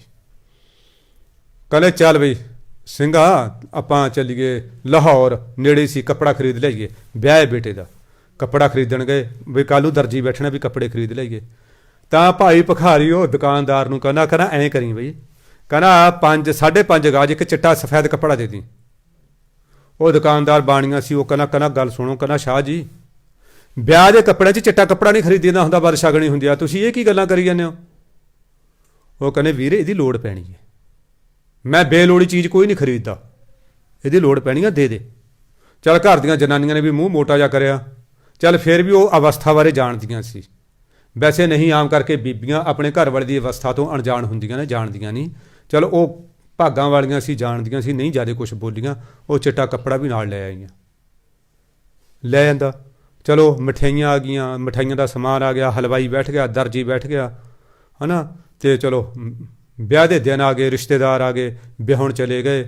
2 ਦਿਨ ਬਰਾਤ ਰਹਿੰਦੀ ਸੀ। ਜਦੋਂ ਵਾਪਸ ਆਉਣ ਲੱਗੇ ਤਾਂ ਉਹ ਗੱਡੀ ਦੇ ਵਿੱਚ, ਜਿਹੜੀ ਗੱਡੀ ਦੇ ਵਿੱਚ ਉਹ ਬਹੂ ਨੂੰ ਲੈ ਕੇ ਆ ਰਿਹਾ ਸੀ ਮੁੰਡਾ, ਉਹ 'ਚ ਕੋਈ ਸੱਪ 'ਚ ਪਤਾ ਨਹੀਂ ਕਿਵੇਂ ਚੜ੍ਹਿਆ, ਉਹਨੇ ਮਾਰਿਆ ਡੰਗ ਅਤੇ ਮੁੰਡੇ ਨੇ ਪਾਣੀ ਨਹੀਂ ਮੰਗਿਆ, ਗੱਡੀ ਦੇ ਵਿੱਚ ਮਰ ਗਿਆ। ਜਦੋਂ ਉਹਨੇ ਦੇਖਿਆ ਵੀ ਉਹ ਸੱਪ ਡੰਗ ਕੇ ਮੁੜ ਗਿਆ, ਉਹ ਤਾਂ ਨਵੀਂ ਬਹੂ ਸੀ, ਉਹਦਾ ਚੀਕ ਚਿਹਾੜਾ ਪਾਤਾ।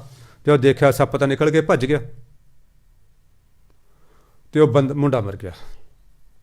ਉਹ ਭਾਈ ਭਿਖਾਰੀ ਜਦੋਂ ਕੱਪੜੇ ਖਰੀਦ ਰਿਹਾ ਸੀ, ਨਾ ਉਦੋਂ ਉਹਦੇ ਮੂੰਹ 'ਤੇ ਕੋਈ ਖੁਸ਼ੀ ਸੀ, ਨਾ ਟੱਪ ਨੱਚ ਰਿਹਾ ਸੀ। ਜਦੋਂ ਉਹ ਸਾਰੇ ਕੰਮ ਕਰ ਰਿਹਾ, ਉਹ ਹਲਵਾਈਆਂ ਦੇ, ਦਰਜੀ ਦੇ, ਹੋਰ ਜਿਹੜਾ ਕੋਈ ਮਾੜਾ ਮੋਟਾ ਲਿਪਣ ਪੋਚਣ ਦੇ ਕੱਚੇ ਕੋਠਿਆਂ ਨੂੰ ਜਿਵੇਂ ਲਿਪਦੇ ਹੁੰਦੇ ਸੀ, ਸਾਰੇ ਕੰਮ ਕਰ ਰਿਹਾ, ਪਰ ਕੋਈ ਉਹਦੇ ਮੂੰਹ ਦੇ ਉੱਤੇ ਕੋਈ ਇੱਦਾਂ ਦੀ ਹੈ ਨਹੀਂ ਸੀ ਗੱਲ। ਜਦੋਂ ਮੁੰਡਾ ਮਰ ਗਿਆ, ਉਹ ਕੁਛ ਨਹੀਂ ਬੋਲਿਆ, ਅੰਦਰੋਂ ਉਹ ਸਫਾਂ ਜੀਆਂ ਕੱਢੀਆਂ, ਉਹ ਵਿਛਾ ਦਿੱਤੀਆਂ। ਹੁਣ ਉਹ ਬੰਦਾ ਨਾ ਬੜੀ ਗੌਰ ਨਾਲ ਦੇਖ ਰਿਹਾ, ਉਹਦੀ ਸਾਰੇ ਇੱਕ ਕਿਰਿਆ ਨੂੰ ਦੇਖ ਰਿਹਾ। ਹੁਣ ਉਹ ਵੀ ਉਹਦੇ ਗੱਲ ਜ਼ਿਆਦਾ ਆ ਗਈ, ਤੈਸਾ ਹਰਖ ਤੈਸਾ ਉਸ ਸੋਗ। ਜਦੋਂ ਬੈਠ ਗਏ, ਉਹ ਕੁੜੀ ਵਿਚਾਰੀ, ਕਿਤੇ ਉਹਦੇ ਲਾਲ ਕੱਪੜੇ ਪਾਏ ਨੇ, ਚੂੜਾ ਪਾਇਆ, ਕਿਤੇ ਹੁਣ ਪਿੱਟ ਪਿੱਟ ਕੇ ਆਪਣੀਆਂ ਮਿੱਡੀਆਂ ਖੋਹ ਰਹੀ ਆ, ਹੈ ਨਾ, ਚੀਕਾਂ ਮਾਰ ਰਹੀ ਆ। ਅਤੇ ਘਰੇ ਜਨਾਨੀਆਂ 'ਚ ਰੌਲਾ ਪੈ ਗਿਆ, ਚੀਕਾਂ ਪੈ ਗਈਆਂ। ਉਹ ਭਾਈ ਭਿਖਾਰੀ ਦੇ ਕੋਲ ਬੈਠਾ ਚੰਗੀ ਤਰ੍ਹਾਂ ਦੇਖ ਰਿਹਾ। ਭਾਈ ਭਿਖਾਰੀ ਉਸੇ ਮੂੰਹ 'ਤੇ ਕੋਈ ਮਲਾਲ ਨਹੀਂ, ਐਂ ਬੈਠੇ ਨੇ। ਉਹ ਭਾਈ ਭਿਖਾਰੀ ਨੂੰ ਬੜਾ ਮਲਕੇ ਜੇ ਪੁੱਛਦਾ ਹੈ, ਕਹਿੰਦਾ ਭਾਈ ਸਾਹਿਬ ਇੱਕ ਗੱਲ ਦੱਸੋ, ਜਦੋਂ ਨਾ ਮੈਂ ਆਇਆ ਤੁਸੀਂ ਉਦੋਂ ਤੋਂ ਹੀ ਤਿਆਰ ਕਰ ਰਹੇ ਹੋ, ਤੁਸੀਂ ਅੱਜ ਤੋਂ 10 ਦਿਨ ਪਹਿਲਾਂ ਲਾਹੌਰ ਤੋਂ ਚਿੱਟਾ ਕੱਪੜਾ ਵੀ ਖਰੀਦ ਕੇ ਲਿਆਂਦਾ, ਜਿਹਦਾ ਤੁਸੀਂ ਹੁਣ ਕਫਨ ਸੀ ਰਹੇ ਹੋ, ਤੁਹਾਨੂੰ ਇਹ ਸਾਰੇ ਭਾਣੇ ਬਾਰੇ ਪਤਾ ਸੀ? ਭਾਈ ਭਿਖਾਰੀ ਕਹਿੰਦੇ ਹਾਂ, ਗੁਰੂ ਅਰਜਨ ਦੇਵ ਮਹਾਰਾਜ ਦੀ ਦਿੱਤੀ ਹੋਈ ਦਿਵ ਦ੍ਰਿਸ਼ਟੀ ਸਦਕਾ, ਗੁਰੂ ਅਰਜਨ ਦੇਵ ਮਹਾਰਾਜ ਦਿੱਤੇ ਹੋਏ ਬ੍ਰਹਮ ਗਿਆਨ ਦਾ ਸਦਕਾ ਮੈਨੂੰ ਸਾਰਾ ਕੁਛ ਪਤਾ ਸੀ, ਅੱਗੇ ਵੀ ਪਤਾ ਹੈ, ਪਿੱਛੇ ਅਨੰਤ ਜਨਮਾਂ ਦੇ ਬਾਰੇ ਵੀ ਮੈਨੂੰ ਪਤਾ ਹੈ, ਭੂਤਕਾਲ ਬਾਰੇ, ਵਰਤਮਾਨ ਬਾਰੇ, ਭਵਿੱਖ ਬਾਰੇ ਮੈਨੂੰ ਸਾਰਾ ਪਤਾ ਹੈ। ਹੁਣ ਉਸ ਨੇ ਸਾਡੇ ਵਾਂਗ ਸੰਸਾਰਕ ਤਰਜ਼ ਦੇ ਉੱਤੇ ਕਹਿਤਾ ਉਹਨੂੰ, ਭਾਈ ਭਿਖਾਰੀ ਨੂੰ, ਕਹਿੰਦੇ ਜੇ ਤੁਹਾਨੂੰ ਪਤਾ ਸੀ ਤੇ ਇਹ ਫਿਰ ਬਗਾਨੀ ਧੀ ਕਿਉਂ ਡੰਡੀ ਹੈ ਤੁਸੀਂ? ਕਹਿੰਦੇ ਵੀਰ ਜੀ ਇਹ ਐਦਾਂ ਹੀ ਹੋਣਾ ਸੀ, ਇਹ ਐਂ ਲਿਖਿਆ ਸੀ। ਮੇਰਾ ਪੁੱਤਰ ਪਿਛਲੇ ਜਨਮਾਂ ਦੇ ਵਿੱਚ ਜੋਗੀ ਸੀ, ਇਹ ਬੀਬੀ ਕੋਈ ਸ਼ਹਿਜ਼ਾਦੀ ਸੀ।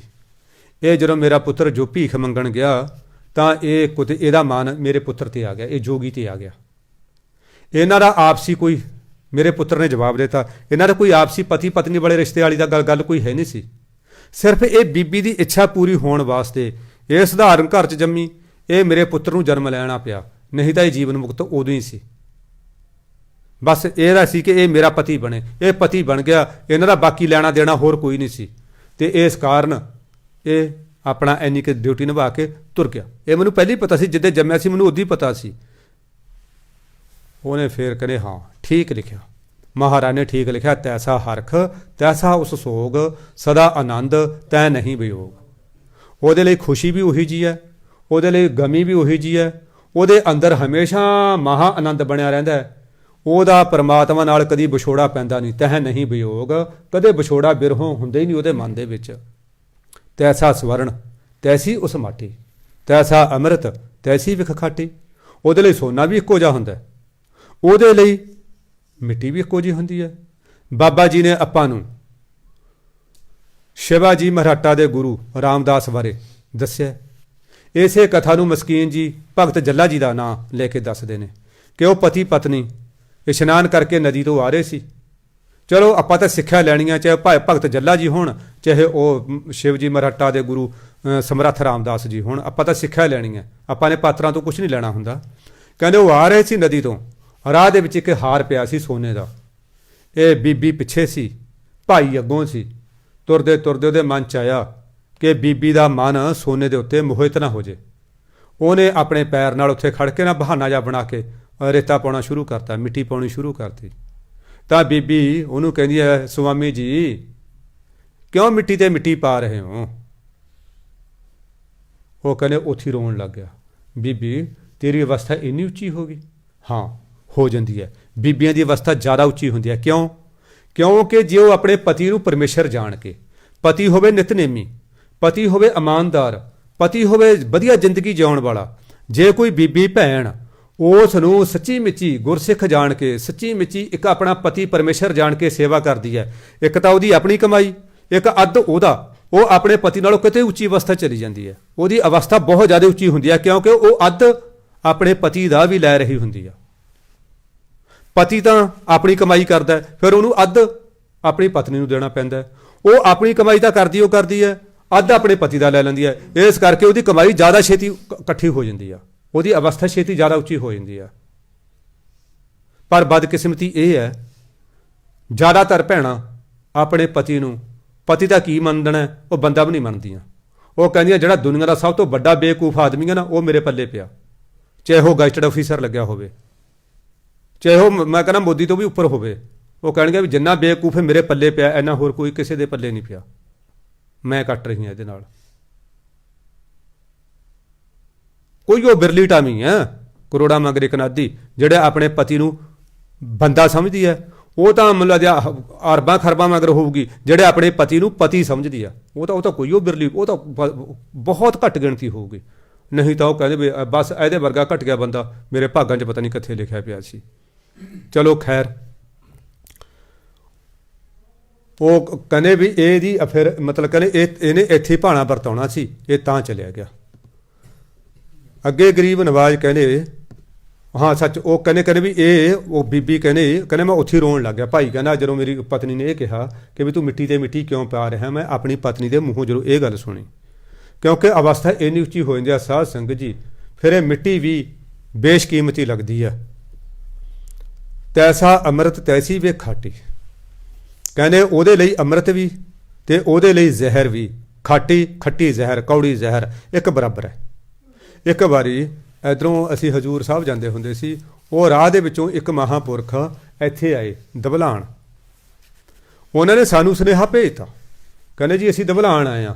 ਸੁਨੇਹਾ ਤਾਂ ਉਹਨਾਂ ਨੇ ਕੀ ਭੇਜਣਾ ਸੀ, ਉਹ ਲੰਗਰਾਂ ਵਾਸਤੇ ਪੈਸੇ ਪੂਸੇ ਇਕੱਠੇ ਕਰਨ ਆਏ ਸੀ। ਉਹਨਾਂ ਨੇ ਅਸੀਂ ਚਲੋ ਮੈਂ ਪਟਿਆਲੇ ਤੋਂ ਸੰਗਤ ਬੁਲਾਵਾਂ, ਚੱਲ ਵੀ ਕੁਛ ਥੋੜ੍ਹੇ ਬਹੁਤੇ ਪੈਸੇ ਮੈਨੂੰ ਮਿਲਣਗੇ। ਜਦੋਂ ਅਸੀਂ ਉੱਥੇ ਗਏ, ਉੱਥੇ ਸਾਨੂੰ ਇੱਕ ਭਾਈ ਫਿਰਦਾ ਦਿਸਿਆ ਦਬਲਾਣ, ਅਤੇ ਮੈਨੂੰ ਪਤਾ ਲੱਗਿਆ ਵੀ ਇਹ ਬਾਬੇ ਦਾ ਨਾਂ ਰੋਸ਼ਨ ਸਿੰਘ ਹੈ ਅਤੇ ਇਹ ਇੱਥੇ ਕਥਾਵਾਚਕ ਹੈ ਅਤੇ ਇੱਥੇ ਸੰਥਿਆ ਦਿੰਦਾ। ਚਲੋ ਗੱਲਬਾਤ ਹੋਈ। ਉਹ ਬੰਦੇ ਨੇ ਸਾਨੂੰ ਬਹੁਤ ਵਧੀਆ ਅਟੈਂਡ ਕੀਤਾ। ਮੈਂ ਉਹਨਾਂ ਨੂੰ ਆਖਿਆ, ਮੈਂ ਜੀ ਤੁਸੀਂ ਤਾਂ ਬੜੇ ਭਾਗਾਂ ਵਾਲੇ ਹੋ, ਇਹੋ ਜਿਹੇ ਮਹਾਨ ਸਥਾਨ ਦੇ ਉੱਤੇ ਤੁਸੀਂ ਰਹਿ ਰਹੇ ਹੋ। ਫਿਰ ਉਹਨਾਂ ਨੇ ਮੈਨੂੰ ਆਹ ਗੱਲ ਦੱਸਣ ਆਈ। ਉਹ ਕਹਿੰਦੇ ਵੀਰ ਜੀ ਇਹ ਸਾਡੇ ਜਿਹੜੇ ਬਾਬਾ ਈਸ਼ਰ ਸਿੰਘ ਸੀ, ਇਹਨਾਂ ਨੂੰ ਨਾ ਐਵੇਂ ਨਾ ਸਮਝੋ, ਇਹ ਬਹੁਤ ਉੱਚੀ ਅਵਸਥਾ ਦੇ ਸੀ। ਇਹਨਾਂ ਦੀ ਅਵਸਥਾ ਇੰਨੀ ਕੁ ਉੱਚੀ ਸੀ, ਕਹਿੰਦੇ ਇੱਕ ਪਟਿਆਲੇ ਦਾ ਮਾਸਟਰ ਇਹ ਕਹਿੰਦੇ ਗੱਲ ਕਿਤਾਬਾਂ 'ਚ ਨਹੀਂ ਆਈ, ਪਟਿਆਲੇ ਦਾ ਮਾਸਟਰ ਕਹਿੰਦੇ ਆਇਆ, ਮਹਾਂਪੁਰਖ ਕਹਿੰਦੇ ਕੁਦਰਤੀ ਆ ਕਥਾ ਹੀ ਕਰ ਰਹੇ ਸੀ।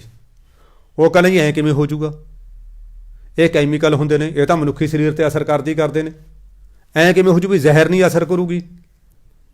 ਮਹਾਂਪੁਰਖ ਹੱਸ ਕੇ ਕਹਿੰਦੇ ਨਹੀਂ ਭਾਈ, ਜਿਹੜੇ ਬਰਮ ਗਿਆਨੀ ਆ ਉਹਦੇ ਸਰੀਰ 'ਤੇ ਜ਼ਹਿਰ ਵੀ ਨਹੀਂ ਅਸਰ ਕਰਦੀ, ਜੇ ਬਰਮ ਗਿਆਨੀ ਨਾ ਚਾਹੇ ਤਾਂ। ਲੈ ਜੀ ਸੋਕਰੇਟੀ ਮਰ ਗਿਆ ਸੀ, ਉਹਨੂੰ ਜ਼ਹਿਰ ਪਿਆਈ ਸੀ, ਉਹ ਫਲਾਣਾ ਮਰ ਗਿਆ ਸੀ, ਉਹ ਧਿਮਕਾ ਮਰ ਗਿਆ ਸੀ। ਉਹ ਕਹਿੰਦਾ ਜਦੋਂ ਨਾ ਗੱਲਾਂ ਚਾਹੋ, ਕਹਿੰਦੇ ਐਂ ਕਰੀ ਭਾਈ ਤੂੰ ਜ਼ਹਿਰ ਲੈ ਆਈ। ਫਿਰ ਕਹਿੰਦਾ ਉਹ ਕਿਤੇ ਮਾਸਟਰ ਹੈਗਾ ਸੀ ਸਾਇੰਸ ਦੇ ਵਿੱਚੋਂ, ਕਹਿੰਦੇ ਉਹ ਜਿਹੜਾ ਤੁਹਾਡਾ ਸਾਇਨਾਈਡ ਹੁੰਦਾ, ਮੈਂ ਕਿਹਾ ਜੀ ਹਾਂ ਪੋਟਾਸ਼ੀਅਮ ਸਾਇਨਾਈਡ ਹੁੰਦਾ, ਸਾਡੇ ਕੈਮੀਕਲ ਹੁੰਦਾ ਉਹ ਪੋਟਾਸ਼ੀਅਮ ਦਾ ਹੁੰਦਾ। ਇਹ ਪੋਟਾਸ਼ੀਅਮ ਦੇ 2-3 ਸਾਇਨਾਈਡ ਹੁੰਦੇ ਨੇ, ਇੱਕ ਫੈਰੀ ਸਾਇਨਾਈਡ ਹੁੰਦਾ, ਇੱਕ ਪੈਰੀ ਸਾਇਨਾਈਡ ਹੁੰਦਾ, ਇੱਕ ਪਿਓਰ ਸਾਇਨਾਈਡ ਹੁੰਦਾ। ਉਹ ਐਸਾ ਜ਼ਹਿਰ ਹੈ, ਉਹਦੀ ਅੱਜ ਤੱਕ ਕੋਈ ਸਵਾਦ ਨਹੀਂ ਦੱਸ ਸਕਿਆ, ਇੰਨਾ ਫਾਸਟ। ਔਰ ਮਤਲਬ ਉਹਦਾ ਨਾ ਕੋਈ ਸਵਾਦ ਦੱਸ ਸਕਿਆ, ਨਾ ਉਹਦੀ ਕੋਈ ਸੁਗੰਧੀ ਦੱਸ ਸਕਿਆ। ਉਹ ਜਿਹੜਾ ਉਹਨੇ ਇੱਕ ਮਤਲਬ ਸੂਈ ਦੀ ਨੋਕ ਨਾਲ ਲਾ ਕੇ ਜਿਹਨੇ ਜੀਭ ਨਾਲ ਲਾ ਲਿਆ, ਬਸ ਉਹਨੂੰ ਹੱਥੋਂ ਹੇਠਾਂ ਨਹੀਂ ਕਰਨ ਦਿੰਦਾ, ਨਾਲ ਦੀ ਨਾਲੇ ਮਰਦਾ। ਉਹ ਕਹਿੰਦਾ ਲੈ ਭਾਈ ਪਾਊਡਰ ਜਾਓ। ਉਹ ਕਹਿੰਦਾ ਜੀ ਕਹਿੰਦਾ ਫਿਰ ਜੇ ਤੁਸੀਂ ਕਹਿੰਦੇ ਹੋ, ਕਹਿੰਦਾ ਆ ਲਓ। ਉਹ ਕਹਿੰਦੇ ਦੇਖ ਕੇ ਕਹਿੰਦੇ ਹਾਂ ਯਾਰ ਬੜੀ ਤੂੰ ਤਕੜੀ ਜ਼ਹਿਰ ਲੈ ਕੇ ਆਇਆ। ਕਹਿੰਦੇ ਉਹਨਾਂ ਨੇ ਲਾਈ ਉਂਗਲ 'ਤੇ ਐਂ ਕਰਕੇ, ਕਹਿੰਦੇ ਯਾਰ ਬਕੀ ਆ। ਕਹਿੰਦੇ ਕੁਛ ਨਹੀਂ ਹੋਇਆ ਮਹਾਂਪੁਰਖਾਂ ਨੂੰ। ਕਹਿੰਦੇ ਬਸ ਆਹੀ ਕਹਿੰਦਾ ਸੀ ਨਾ ਵੀ ਇਹਦਾ ਸਵਾਦ ਨਹੀਂ ਦੱਸ ਸਕਿਆ। ਕਹਿੰਦੇ ਬਕੀ ਆ, ਤੂੰ ਦੇਖ ਲੈ ਟੈਸਟ ਕਰਕੇ। ਕਹਿੰਦਾ ਜੀ ਮੈਂ ਤਾਂ ਨਹੀਂ ਦੇਖਦਾ। ਦੇਖ ਲੈ ਕਹਿੰਦੇ, ਜੇ ਤੈਨੂੰ ਨਹੀਂ ਭਰੋਸਾ ਆਉਂਦਾ ਪਰ ਇਹ ਬਕੀ ਆ। ਉਹ ਉਹਨੂੰ ਫੇਰ ਪਤਾ ਲੱਗਿਆ, ਫੇਰ ਕਹਿੰਦੇ ਫੇਰ ਪੈਰੀ ਡਿੱਗ ਗਿਆ ਮਾਸਟਰ। ਉਹ ਤੈਸਾ ਅੰਮ੍ਰਿਤ ਤੈਸੀ ਵਿਖ ਖਾਟੀ, ਉਹਦੇ ਵਾਸਤੇ ਅੰਮ੍ਰਿਤ ਵੀ ਇੱਕੋ ਹੀ ਹੈ, ਉਹਦੇ ਵਾਸਤੇ ਜ਼ਹਿਰ ਵੀ ਇੱਕੋ ਹੀ ਹੈ। ਇੱਥੇ ਅੰਤਰੀ ਭਾਵ ਇਹ ਹੈ, ਉਹਦੇ ਵਾਸਤੇ ਚੰਗਾ ਬੰਦਾ ਵੀ ਇੱਕੋ ਜਿਹਾ ਹੈ, ਉਹਦੇ ਵਾਸਤੇ ਮਾੜਾ ਬੰਦਾ ਵੀ ਐਸਾ ਹੀ ਹੈ। ਤੈਸਾ ਮਾਨ ਤੈਸਾ ਅਭਿਮਾਨ, ਜੇ ਕੋਈ ਉਹਦਾ ਆਦਰ ਕਰਦੇ ਉਹ ਵੀ ਉਹਦੇ ਲਈ ਇਹੋ ਜਿਹਾ ਹੈ, ਜੇ ਉਹਦਾ ਕੋਈ ਅਪਮਾਨ ਕਰਦੇ ਉਹ ਵੀ ਉਹਦੇ ਲਈ ਉਹੋ ਜਿਹੀ ਹੈ। ਇਹ ਨਹੀਂ ਸਾਧ ਸੰਗਤ ਜੀ, ਮੈਂ ਆਮ ਦੁਨੀਆ 'ਚ ਕੀ ਦੇਖਿਆ, ਮੈਂ ਬੜੇ ਬੜੇ ਅਫਸਰਾਂ ਨੂੰ ਦੇਖਿਆ, PCS ਨੂੰ IAS ਨੂੰ, ਉਹ ਆਪਣੇ ਵੱਡੇ ਅਫਸਰਾਂ ਦਾ ਮੰਤਰੀਆਂ ਦੇ ਅੱਗੇ ਤਾਂ ਨਾ ਉਹ ਟਰੇ ਲੈ ਕੇ ਚਾਹ ਵਰਤਾਉਂਦੇ ਫਿਰਦੇ ਹੁੰਦੇ ਨੇ, ਪਰ ਆਪ ਤੋਂ ਜਿਹੜੇ ਛੋਟੇ ਹੁੰਦੇ ਨੇ ਸਬਾਰਡੀਨੇਟ ਉਹਨਾਂ ਤੇ ਐਸਾ ਰੋਬ ਝਾੜਦੇ ਨੇ ਕਿ ਉਹਨਾਂ ਨੂੰ ਜਿਉਂ ਕੱਚਿਆਂ ਨੂੰ ਖਾ ਜਾਣਗੇ।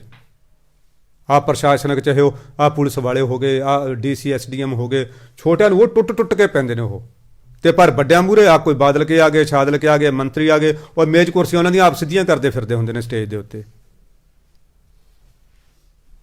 ਪਰ ਜਿਹੜਾ ਬ੍ਰਹਮ ਗਿਆਨੀ ਹੈ ਉਹਦੇ ਵਾਸਤੇ ਇਹੋ ਜਿਹੀ ਗੱਲ ਨਹੀਂ ਹੁੰਦੀ, ਉਹਦੇ ਲਈ ਰਾਜਾ ਵੀ ਉਹੀ ਹੈ, ਉਹਦੇ ਲਈ ਗਰੀਬ ਵੀ ਉਹੀ ਆ।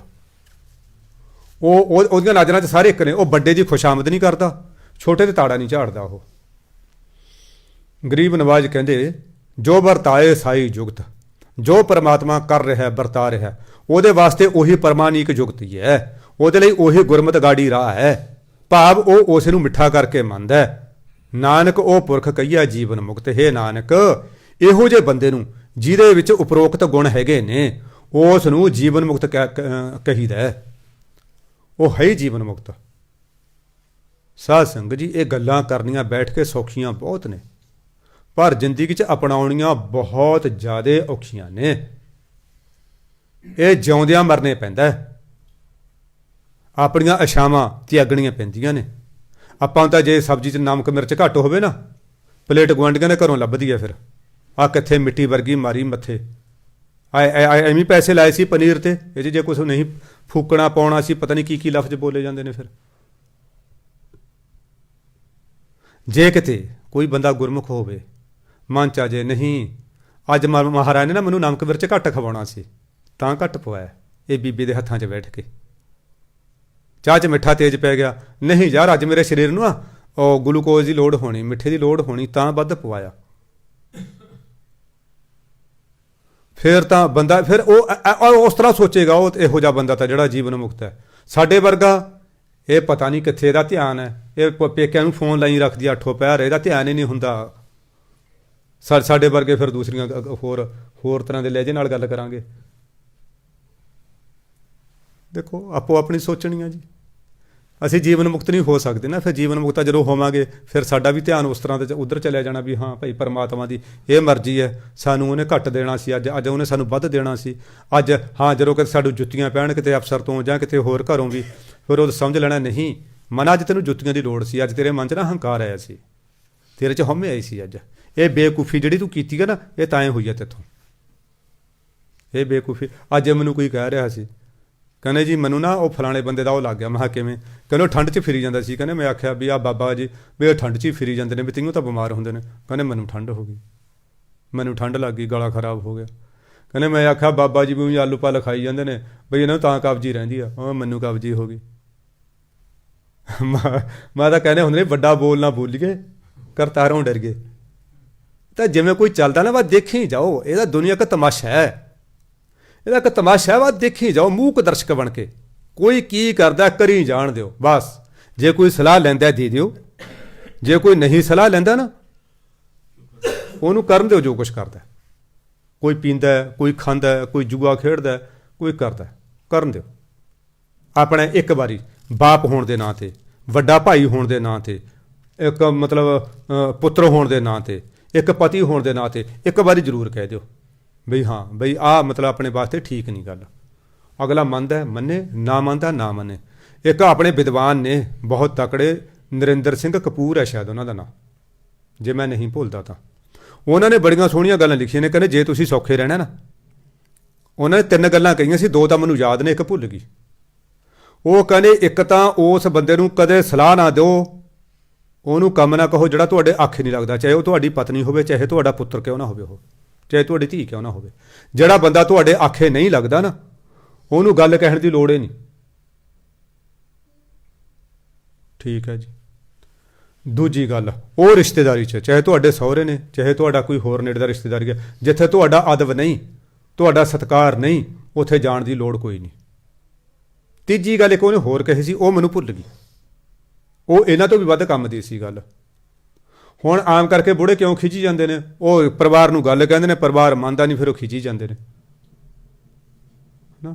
ਆ ਕਈ ਵਾਰੀ ਸਾਡੇ ਬਾਪੂ ਜੀ, ਆ ਭਾਈ ਉਹ ਝਾੜੂ ਵਾਲੀ ਝਾੜੂ ਕਿੱਥੇ ਰੱਖ ਗਈ? ਮਹਾਂ ਬਾਪੂ ਜੀ ਤੁਸੀਂ ਫੇਰਨਾ ਨਾ, ਫੇਰਨਾ ਤਾਂ ਨਹੀਂ ਮੈਂ, ਫੇਰ ਕਿਤੇ ਰੱਖ ਗਈ, ਆਪੀ ਲੱਭ ਲੂਗੀ ਕੱਲ ਨੂੰ ਆ ਕੇ। ਆਪਾਂ ਕਾਹਨੂੰ ਦਿਮਾਗ ਤੇ ਭਾਰ ਪਾਉਣਾ? ਉਸੇ ਨੇ ਲਾਉਣਾ, ਆਪਾਂ ਨੂੰ ਲਾਉਣਾ ਕੋਈ ਨਹੀਂ। ਆ ਪੋਚਾ ਪਤਾ ਨਹੀਂ ਕਿੱਥੇ ਰੱਖ ਗਈ, ਆਪਾਂ ਨੂੰ ਕੀ ਲੈਣਾ? ਜਿੱਥੇ ਰੱਖ ਗਈ ਆਪੀ ਲੱਭ ਲੂ ਆ ਕੇ। ਲੈ ਜੇ ਨਾਲ ਵੀ ਲੈ ਗਈ ਹੋਊਗੀ ਆਪੀ ਚੱਕ ਲਿਆਊਗੀ। ਪੋਚਾ ਤਾਂ ਹੁਣ ਲਿਆਊਗੀ ਲਾਊਗੀ ਉਹ। ਆਪਾਂ ਐਵੇਂ ਫਾਲਤੂ ਗੱਲਾਂ ਦਾ ਦਿਮਾਗ ਤੇ ਟੈਨਸ਼ਨ ਰੱਖੀ ਜਾਣੀ ਹੈ ਨਾ। ਚਲੋ ਖੈਰ, ਅੱਗੇ ਸਤਿਗੁਰੂ ਜੀ ਕਹਿੰਦੇ ਪਾਰ ਬ੍ਰਹਮ ਕੇ ਸਗਲੇ ਠਾਉ। ਪਰਮਾਤਮਾ ਦੇ ਸਾਰੀਆਂ ਥਾਵਾਂ ਨੇ, ਭਾਵ ਪਰਮਾਤਮਾ ਹਰ ਥਾਂ ਤੇ ਵਿਆਪਕ ਹੈ। ਜਿਤ ਜਿਤ ਘਰ ਰੱਖੈ ਤੈਸਾ ਤਿਨ ਨਾਮ। ਜਿਹੋ ਜਿਹੇ ਘਰ ਦੇ ਵਿੱਚ ਉਹ ਰੱਖਦਾ ਜੀਵ ਨੂੰ, ਉਹਦਾ ਉਹੋ ਜਿਹਾ ਨਾਂ ਪੈ ਜਾਂਦਾ। ਜਿਹਨੂੰ ਮਹਿਲਾਂ 'ਚ ਰੱਖਦਾ ਆਪਾਂ ਉਹਨੂੰ ਮਹਾਰਾਜਾ ਕਹਿ ਦਿੰਦੇ ਹਾਂ। ਜਿਹਨੂੰ ਝੌਂਪੜੀਆਂ 'ਚ ਰੱਖਦਾ ਆਪਾਂ ਉਹਨੂੰ ਮੰਗਤਾ ਭਿਖਾਰੀ ਕਹਿ ਦਿੰਦੇ ਹਾਂ। ਜਿਹਨੂੰ ਉਹ ਮੱਝ ਦੇ ਘਰ 'ਚ ਰੱਖਦਾ ਆਪਾਂ ਉਹਨੂੰ ਮੱਝ ਕਹਿ ਦਿੰਦੇ ਹਾਂ। ਘਰ ਦਾ ਮਤਲਬ ਸਰੀਰ। ਭੂਤ ਪ੍ਰੇਤ ਦੇ ਸਰੀਰ 'ਚ ਆਪਾਂ ਉਹਨੂੰ ਭੂਤ ਪ੍ਰੇਤ ਜਿੰਨ ਕਹਿ ਦਿੰਦੇ ਹਾਂ। ਜਿਹੇ ਜਿਹੇ ਘਰ 'ਚ ਕਿਸੇ ਜੀਵ ਆਤਮਾ ਨੂੰ ਰੱਖਦਾ ਉਹਦਾ ਉਹੋ ਜਿਹਾ ਨਾਂ ਪੈ ਜਾਂਦਾ। ਉਹ ਪਰ ਹੈ ਆਪ ਸਾਰੀਆਂ ਥਾਵਾਂ ਦੇ ਉੱਤੇ। ਆਪੇ ਕਰਨ ਕਰਾਵਣ ਜੋਗ, ਪ੍ਰਭ ਭਾਵੈ ਸੋਈ ਫੁਨ ਹੋਗ। ਉਹ ਆਪ ਹੀ ਸਾਰਾ ਕੁਝ ਕਰਨ ਕਰਾਉਣ ਦੇ ਸਮਰੱਥ ਹੈ ਸਾਧ ਸੰਗਤ ਜੀ। ਜੇ ਉਹ ਚਾਹੇ ਨਾ, ਦੇਖੋ ਭੰਗਾਣੀ ਦਾ ਯੁੱਧ ਚੱਲ ਰਿਹਾ, ਮਹੰਤ ਕਿਰਪਾਲ ਦਾਸ ਹੈ ਤੇ ਬਾਕੀ ਸਾਰੇ ਉਦਾਸੀ ਭੱਜ ਗਏ। ਉਧਰੋਂ ਪੀਰ ਬੁੱਧੂ ਸ਼ਾਹ ਦੇ ਰਖਿਆਏ ਹੋਏ ਪਠਾਨ ਭੱਜ ਗਿਆ 500। ਇਧਰੋਂ ਇਹ ਉਦਾਸੀ ਭੱਜ ਗਏ। ਇਹਨਾਂ ਦੀ ਗਿਣਤੀ ਵੀ ਲਗਭਗ 500 ਦੇ ਨੇੜੇ ਤੇੜੇ ਸੀ। ਹੁਣ 1000 ਬੰਦਾ ਇੱਕ ਜੰਗ ਦੇ ਮੈਦਾਨ 'ਚੋਂ ਭੱਜ ਜੇ ਸਾਧ ਸੰਗਤ ਜੀ, ਫੇਰ ਫੌਜਾਂ ਦਾ ਉਤਸ਼ਾਹ ਨੂੰ ਕਾਇਮ ਰੱਖਣਾ ਇਹ ਕਲਗੀਆਂ ਵਾਲੇ ਸੂਰਮੇ ਦਾ ਕੰਮ ਹੈ, ਸਾਡੇ ਵਰਗੇ ਦਾ ਨਹੀਂ ਕੰਮ ਹੈਗਾ। ਆਪਾਂ ਜੇ 4 ਬੰਦੇ ਲੜਦੇ ਹੋਈਏ ਨਾ, ਇੱਕ ਬੰਦਾ ਸਾਥ ਛੱਡ ਜੇ, ਆਪਾਂ ਲੈ 3 ਬੰਦੇ ਲੜਾਈ ਛੱਡ ਜਾਾਂਗੇ। ਚਾਹੇ ਇੱਕ ਬੰਦਾ ਕੁੱਟਣਾ ਹੋਵੇ, ਯਾਰ ਉਹ ਤਾਂ ਭੱਜ ਗਿਆ, ਆਪਾਂ ਨੇ ਕਾਹਨੂੰ ਪੰਗਾ ਲੈਣਾ? ਇਹ ਕਲਗੀਆਂ ਵਾਲੇ ਵਰਗੇ ਸੂਰਮੇ ਦਾ ਕੰਮ ਹੈ। ਜੇ 1000 ਬੰਦੇ ਦੇ ਨੇੜੇ ਤੇੜੇ ਕੋਈ ਮੈਦਾਨ ਛੱਡ ਕੇ ਭੱਜ ਜਾਣ, ਉਹ ਵੀ ਭੱਖ ਦੀ ਲੜਾਈ 'ਚੋਂ। ਹੁਣ ਮਹਾਰਾਜ ਕਹਿੰਦੇ ਭਾਈ ਤੇਰੇ ਉਦਾਸੀ ਤਾਂ ਭੱਜ ਗਏ, ਫਿਰ ਕਿਰਪਾਲ ਦਾਸ ਚੱਲ ਤੂੰ। ਮਹਾਰਾਜ ਮੈਂ ਤਾਂ ਕਿਤੇ ਕੁੱਤੇ ਦੇ ਡੰਡਾ ਨਹੀਂ ਮਾਰਿਆ। ਉਹ ਕਹਿੰਦੇ ਤਾਂ ਕੀ ਹੋ ਗਿਆ? ਫਿਰ ਕੋਈ ਨਹੀਂ, ਤੂੰ ਹੁਣ ਐ ਕਰ, ਜਿਹੜਾ ਹਿਆਤ ਖਾਇਆ ਨਾ ਉਹਦਾ ਸਿਰ ਭੰਨ ਕੇ ਆ। ਮਹਾਰਾਜ ਐਡਾ ਵੱਡਾ ਜਰਨੈਲ, ਉਹਦਾ ਸਿਰ ਮੈਂ ਭੰਨ ਕੇ ਆਵਾਂ? ਕਿ ਤੂੰ ਜਾ, ਭਰੋਸਾ ਕਰ। ਠੀਕ ਹੈ ਮਹਾਰਾਜ, ਫਿਰ ਹਥਿਆਰ ਕੀ ਆ ਤੇਰਾ? ਭੰਗ ਰਗੜਨ ਵਾਲਾ ਘੋਟਣਾ ਇਹੀ ਲੈ ਜਾ। ਮਹਾਰਾਜ ਮੈਂ ਲੜੂੰਗਾ ਕਿਵੇਂ? ਦੇਖੋ ਐਸੇ ਜਰਨੈਲ ਨੇ ਲੜਾਈ ਚਲਦੀ ਦੇ ਵਿੱਚ ਟ੍ਰੇਨਿੰਗ ਦੇ ਰਹੇ ਨੇ। ਆਹ ਸੰਸਾਰ ਹੈ, ਸੰਸਾਰ ਦੇ ਪੁਲਿਸਾਂ ਨੂੰ, ਫੌਜਾਂ ਨੂੰ ਸਾਰਾ ਸਾਲ 10 ਸਾਲ 20 ਸਾਲ ਟ੍ਰੇਨਿੰਗ ਦਿੰਦੀ ਹੈ ਸਰਕਾਰ। ਫਿਰ ਕਿਤੇ ਜੰਗ ਦੀ ਲੜਾਈ ਹੁੰਦੀ ਆ, ਉਦੋਂ ਕਿਤੇ ਆਪਣੀ ਉਹ ਅਭਿਆਸ ਨੂੰ ਉੱਥੇ ਉਹ ਲਾਗੂ ਕਰਦੇ ਨੇ, ਆਪਣੀ ਟ੍ਰੇਨਿੰਗ ਨੂੰ ਉੱਥੇ ਯੂਜ਼ ਕਰਦੇ ਨੇ। ਕਲਗੀਆਂ ਵਾਲੇ ਐਸੇ ਜਰਨੈਲ, ਲੜਾਈ ਚੱਲ ਰਹੀ ਹੈ ਤੇ ਉੱਥੇ ਟ੍ਰੇਨਿੰਗ ਦੇ ਰਹੇ ਨੇ। ਆਹ ਭੰਗ ਵਾਲਾ ਘੋਟਣਾ ਲੈ ਕੇ ਜਾ, ਉਹ ਤੇਰੇ ਤਲਵਾਰ ਮਾਰੂਗਾ, ਇਹਨੂੰ ਮੂਹਰੇ ਕਰਦੀ, ਉਹਦੀ ਤਲਵਾਰ 'ਚ ਵੱਜ ਕੇ ਟੁੱਟ ਜੂਗੀ, ਫਿਰ ਘੋਟਣਾ ਮਾਰੀ ਉਹਦੇ ਸਿਰ 'ਚ, ਬਸ ਸੰਭਾਲ ਕੇ ਫਿਰਤੀ ਨਾਲ। ਇਹ ਠੀਕ ਹੈ ਜੀ। ਉਹੀ ਗੱਲ ਹੋਈ, ਜਦੋਂ ਮਾਰਿਆ ਤਾਂ ਉਹ ਜਿਹੜੇ ਹੈਗੇ ਨੇ ਆਪਣਾ ਲਿਖਦੇ ਨੇ, ਕਹਿੰਦੇ ਉਹ ਸਿਰ ਉਹਦਾ ਐਂ ਭੰਨਿਆ ਜਿਵੇਂ ਮਗਲਾ ਮੱਖਣ ਵਾਲਾ ਕੁੱਜਾ ਭੰਨਿਆ ਹੁੰਦਾ। ਭਾਵ ਮਿੱਝ ਨਿਕਲ ਗਈ ਨਾ ਚਿੱਟੀ ਚਿੱਟੀ ਬਾਹਰ, ਜਦੋਂ ਸਿਰ 'ਚ ਮਾਰਿਆ ਘੋਟਣਾ, ਹਿਆਤ ਖਾਂ ਦਾ ਸਿਰ ਫੇਹ ਕੇ ਰੱਖਤਾ। ਭਾਵ ਪਰਮਾਤਮਾ ਸਾਰਾ ਕੁਝ ਕਰਨ ਦੇ ਯੋਗ ਹੈ। ਇੱਕ ਸਾਧ ਜਿਹਨੇ ਕਦੇ ਕੁੱਤੇ ਦੇ ਡੰਡਾ ਨਹੀਂ ਮਾਰਿਆ, ਉਹਨੇ ਜਰਨੈਲ ਦਾ ਸਿਰ ਭਨਵਾਤਾ ਉਹ ਤੋਂ। ਕਿਆ ਕਮਾਲ ਹੈ! ਉਹ ਸਾਰਾ ਕੁਝ ਕਰਨ ਦੇ ਯੋਗ ਹੈ। ਪਰ ਭਾਵੈ ਸੋਈ ਫੁਨ ਹੋਗ। ਜੋ ਪਰਮਾਤਮਾ ਨੂੰ ਚੰਗਾ ਲੱਗਦਾ ਅਸਲ ਦੇ ਵਿੱਚ ਉਹੀ ਹੁੰਦਾ। ਸਾਧ ਸੰਗਤ ਜੀ, ਸਾਡਾ ਕੀਤਾ ਕੁਝ ਵੀ ਨਹੀਂ ਹੁੰਦਾ। ਅਸੀਂ ਨਾ 3 ਅਲਾਰਮ ਲਾ ਕੇ ਪੈ ਜਾਈਏ ਸਵੇਰ ਨੂੰ, ਜੇ ਉਹਨੇ ਨਹੀਂ ਉਠਾਉਣਾ ਨਹੀਂ ਉੱਠਦੇ ਨਹੀਂ। ਹੋ ਸਕਦਾ ਮੋਬਾਈਲ ਦੀ ਚਾਹੇ ਬੈਟਰੀ ਕੋ ਲੋ ਹੋ ਜਾਏ ਰਾਤ ਨੂੰ, ਜਾਂ ਮੋਬਾਈਲ ਕਿਤੇ ਬੰਦ ਹੋ ਜੇ, ਜਾਂ ਕੋਈ ਐਸੀ ਨੀਂਦ ਆਵੇ ਪਤਾ ਹੀ ਨਾ ਲੱਗੇ। ਹੁੰਦਾ ਉਹੀ ਹੈ ਜੋ ਉਹਨੂੰ ਚੰਗਾ ਲੱਗਦਾ। ਪਾਸਰਿਓ ਆਪ ਹੋਏ ਅਨੰਤ ਤਰੰਗ। ਉਹ ਅਨੰਤਾਂ ਵਾਲਾ ਬਹੁਤ ਜ਼ਿਆਦਾ ਬੇਅੰਤ ਤਰੰਗਾਂ ਹੋ ਕੇ ਆਪੇ ਪਸਰਿਆ ਹੋਇਆ। ਜਿਵੇਂ ਆਪਾਂ ਸਿਨੇਮੇ ਦੇ ਵਿੱਚ ਜਾਂਦੇ ਹਾਂ, ਫਿਲਮ ਦੇਖਦੇ ਹਾਂ, ਉਹ ਪਰਦੇ ਦੇ ਉੱਤੇ ਬੰਦੇ, ਬੀਬੀਆਂ, ਜੀਪਾਂ, ਕਾਰਾਂ ਦੌੜੀਆਂ ਫਿਰਦੀਆਂ ਹੁੰਦੀਆਂ ਨੇ। ਐਕਚੁਅਲੀ ਕੀ ਹੈ, ਉਹ ਕਿਰਨਾਂ ਹੁੰਦੀਆਂ ਨੇ, ਤਰੰਗਾਂ ਹੁੰਦੀਆਂ ਨੇ ਪ੍ਰਕਾਸ਼ ਦੀਆਂ, ਉਹਨਾਂ ਨਾਲੇ ਪਿਕਚਰ ਬਣੀ ਹੁੰਦੀ ਆ, ਉਹਦੇ ਨਾਲ ਭੱਜੀਆਂ ਫਿਰਦੀਆਂ ਸਾਰਾ ਕੁਝ। ਅਸੀਂ ਵੀ ਅਸਲ ਦੇ ਵਿੱਚ ਤਰੰਗਾਂ ਹੀ ਹਾਂ। ਅਸੀਂ ਇਹ ਧਰਤੀ ਨੂੰ, ਜਿਹੜੇ ਵਿਦਵਾਨ ਵੱਡੇ ਚਿੰਤਕ ਨੇ ਨਾ ਯੂਰਪ ਦੇ ਜਾਂ ਹੋਰ, ਉਹ ਇਹ ਕਹਿੰਦੇ ਧਰਤੀ ਇੱਕ ਬਹੁਤ ਵੱਡੀ ਸਟੇਜ ਹੈ, ਅਸੀਂ ਸਾਰੇ ਅਦਾਕਾਰ ਹਾਂ। ਇੱਕ ਉਸ ਦੇ ਦਿੱਤੇ ਹੋਏ ਪ੍ਰਕਾਸ਼ ਨਾਲ, ਉਹਦੀ ਦਿੱਤੀ ਹੋਈ ਲਾਈਟ ਨਾਲ ਹੀ ਅਸੀਂ ਚੱਲ ਰਹੇ ਹਾਂ। ਅਸੀਂ ਉਹਦੇ ਹੱਥ ਦੀਆਂ ਕਠਪੁਤਲੀਆਂ, ਜਿਵੇਂ ਉਹ ਨਚਾਉਂਦਾ ਅਸੀਂ ਉਸੇ ਤਰ੍ਹਾਂ ਹੀ ਨੱਚ ਰਹੇ ਹਾਂ। ਅਸੀਂ ਉਸੇ ਤਰ੍ਹਾਂ ਹੀ ਨੱਚ ਰਹੇ ਹਾਂ। ਸਾਡੇ ਤਾਂ ਬਸ ਸਾਧ ਸੰਗਤ ਜੀ, ਮੈਂ ਦੇਖਿਆ ਨਾ ਕਈ ਬੰਦੇ ਕਹਿੰਦੇ ਯਾਰ ਕਹਿੰਦੇ ਮੇਰੀ ਇੱਕ ਮੁੱਛ ਵਿੰਗੀ ਹੈ ਇੱਕ ਸਿੱਧੀ ਹੈ। ਲੈ ਮੁੱਛੇ ਨਹੀਂ ਸਿੱਧੀ ਹੁੰਦੀ, ਹੋਰ ਤਾਂ ਕੀ ਸਿੱਧਾ ਕਰੂਗਾ? ਆਪਦੇ ਮਨ ਨੂੰ ਤਾਂ ਸਿੱਧਾ ਕਰਨ ਦੀ ਦੂਰ ਦੀ ਗੱਲ ਹੈ। ਹਜ਼ਾਰਾਂ ਰੁਪਈਆ ਬੀਬੀਆਂ ਜਾਂਦੀਆਂ ਬਿਊਟੀ ਪਾਰਲਰ ਦੇ, ਆਪਣੇ ਵਾਲ ਆਪ ਨਹੀਂ ਸਿੱਧੇ ਹੁੰਦੇ, ਉਹਨਾਂ ਤੋਂ ਕਰਵਾਉਂਦੀਆਂ, ਜਾਂ ਕੋਈ ਪੱਟ ਕੇ ਕਰਦੀਆਂ ਜਾਂ ਕੱਟ ਕੇ ਕਰਦੀਆਂ, ਕਿਵੇਂ ਮਰਜ਼ੀ ਕਰਦੀਆਂ। ਸਾਥੋਂ ਇੱਕ ਆਪਣਾ ਵਾਲ ਨਹੀਂ ਸਿੱਧਾ ਹੋ ਸਕਦਾ, ਅਸੀਂ ਹੋਰ ਕੀ ਕਰ ਸਕਦੇ ਹਾਂ? ਕੁਛ ਨਹੀਂ ਕਰ ਸਕਦੇ। ਹੁੰਦਾ ਉਹੀ ਆ ਜੋ ਉਹ ਕਰਵਾਉਂਦਾ। ਉਹ ਆਪ ਹੀ ਲੱਖਾਂ ਤਰੰਗਾਂ ਬਣ ਕੇ ਆਪੇ ਪਸਰਿਆ ਹੋਇਆ। ਲਖੇ ਨਾ ਜਾਹੇ ਪਾਰ ਬ੍ਰਹਮ ਕੇ ਰੰਗ, ਪਰਮਾਤਮਾ ਦੇ ਰੰਗਾਂ ਨੂੰ ਕੋਈ ਜਾਣ ਹੀ ਨਹੀਂ ਸਕਦਾ।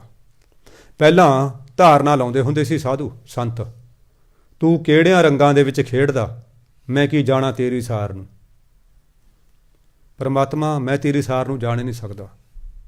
ਪਤਾ ਨਹੀਂ ਕਿਸੇ ਵੇਲੇ ਤੂੰ ਸਾਰਾ ਕੁਝ ਹੁੰਦਿਆਂ ਸੁਣਦਿਆਂ ਭੁੱਖਾ ਰੱਖ ਦੇ, ਕਿਸੇ ਵੇਲੇ ਘਰੇ ਕੁਝ ਵੀ ਨਹੀਂ ਹੁੰਦਾ, ਤੂੰ ਫੇਰ ਵੀ ਰੱਜਵਾਂ ਭੋਜਨ ਦੇ ਦੇਵੇਂ। ਕਿਸੇ ਵੇਲੇ ਮਹਾਰਾਜ ਤੂੰ ਇੰਨਾ ਸੁੱਖ ਦਿੰਦਾ, ਕਿਸੇ ਵੇਲੇ ਇੰਨਾ ਦੁੱਖ ਹੁੰਦਾ ਕਿ ਬੰਦਾ ਰੋ ਵੀ ਨਹੀਂ ਸਕਦਾ ਹੁੰਦਾ। ਐਸਾ ਦੁੱਖ ਕੋਈ ਲੱਗਦਾ, ਉਹਦੇ ਰੰਗਾਂ ਨੂੰ ਜਾਣ ਹੀ ਨਹੀਂ ਸਕਦਾ ਕੋਈ।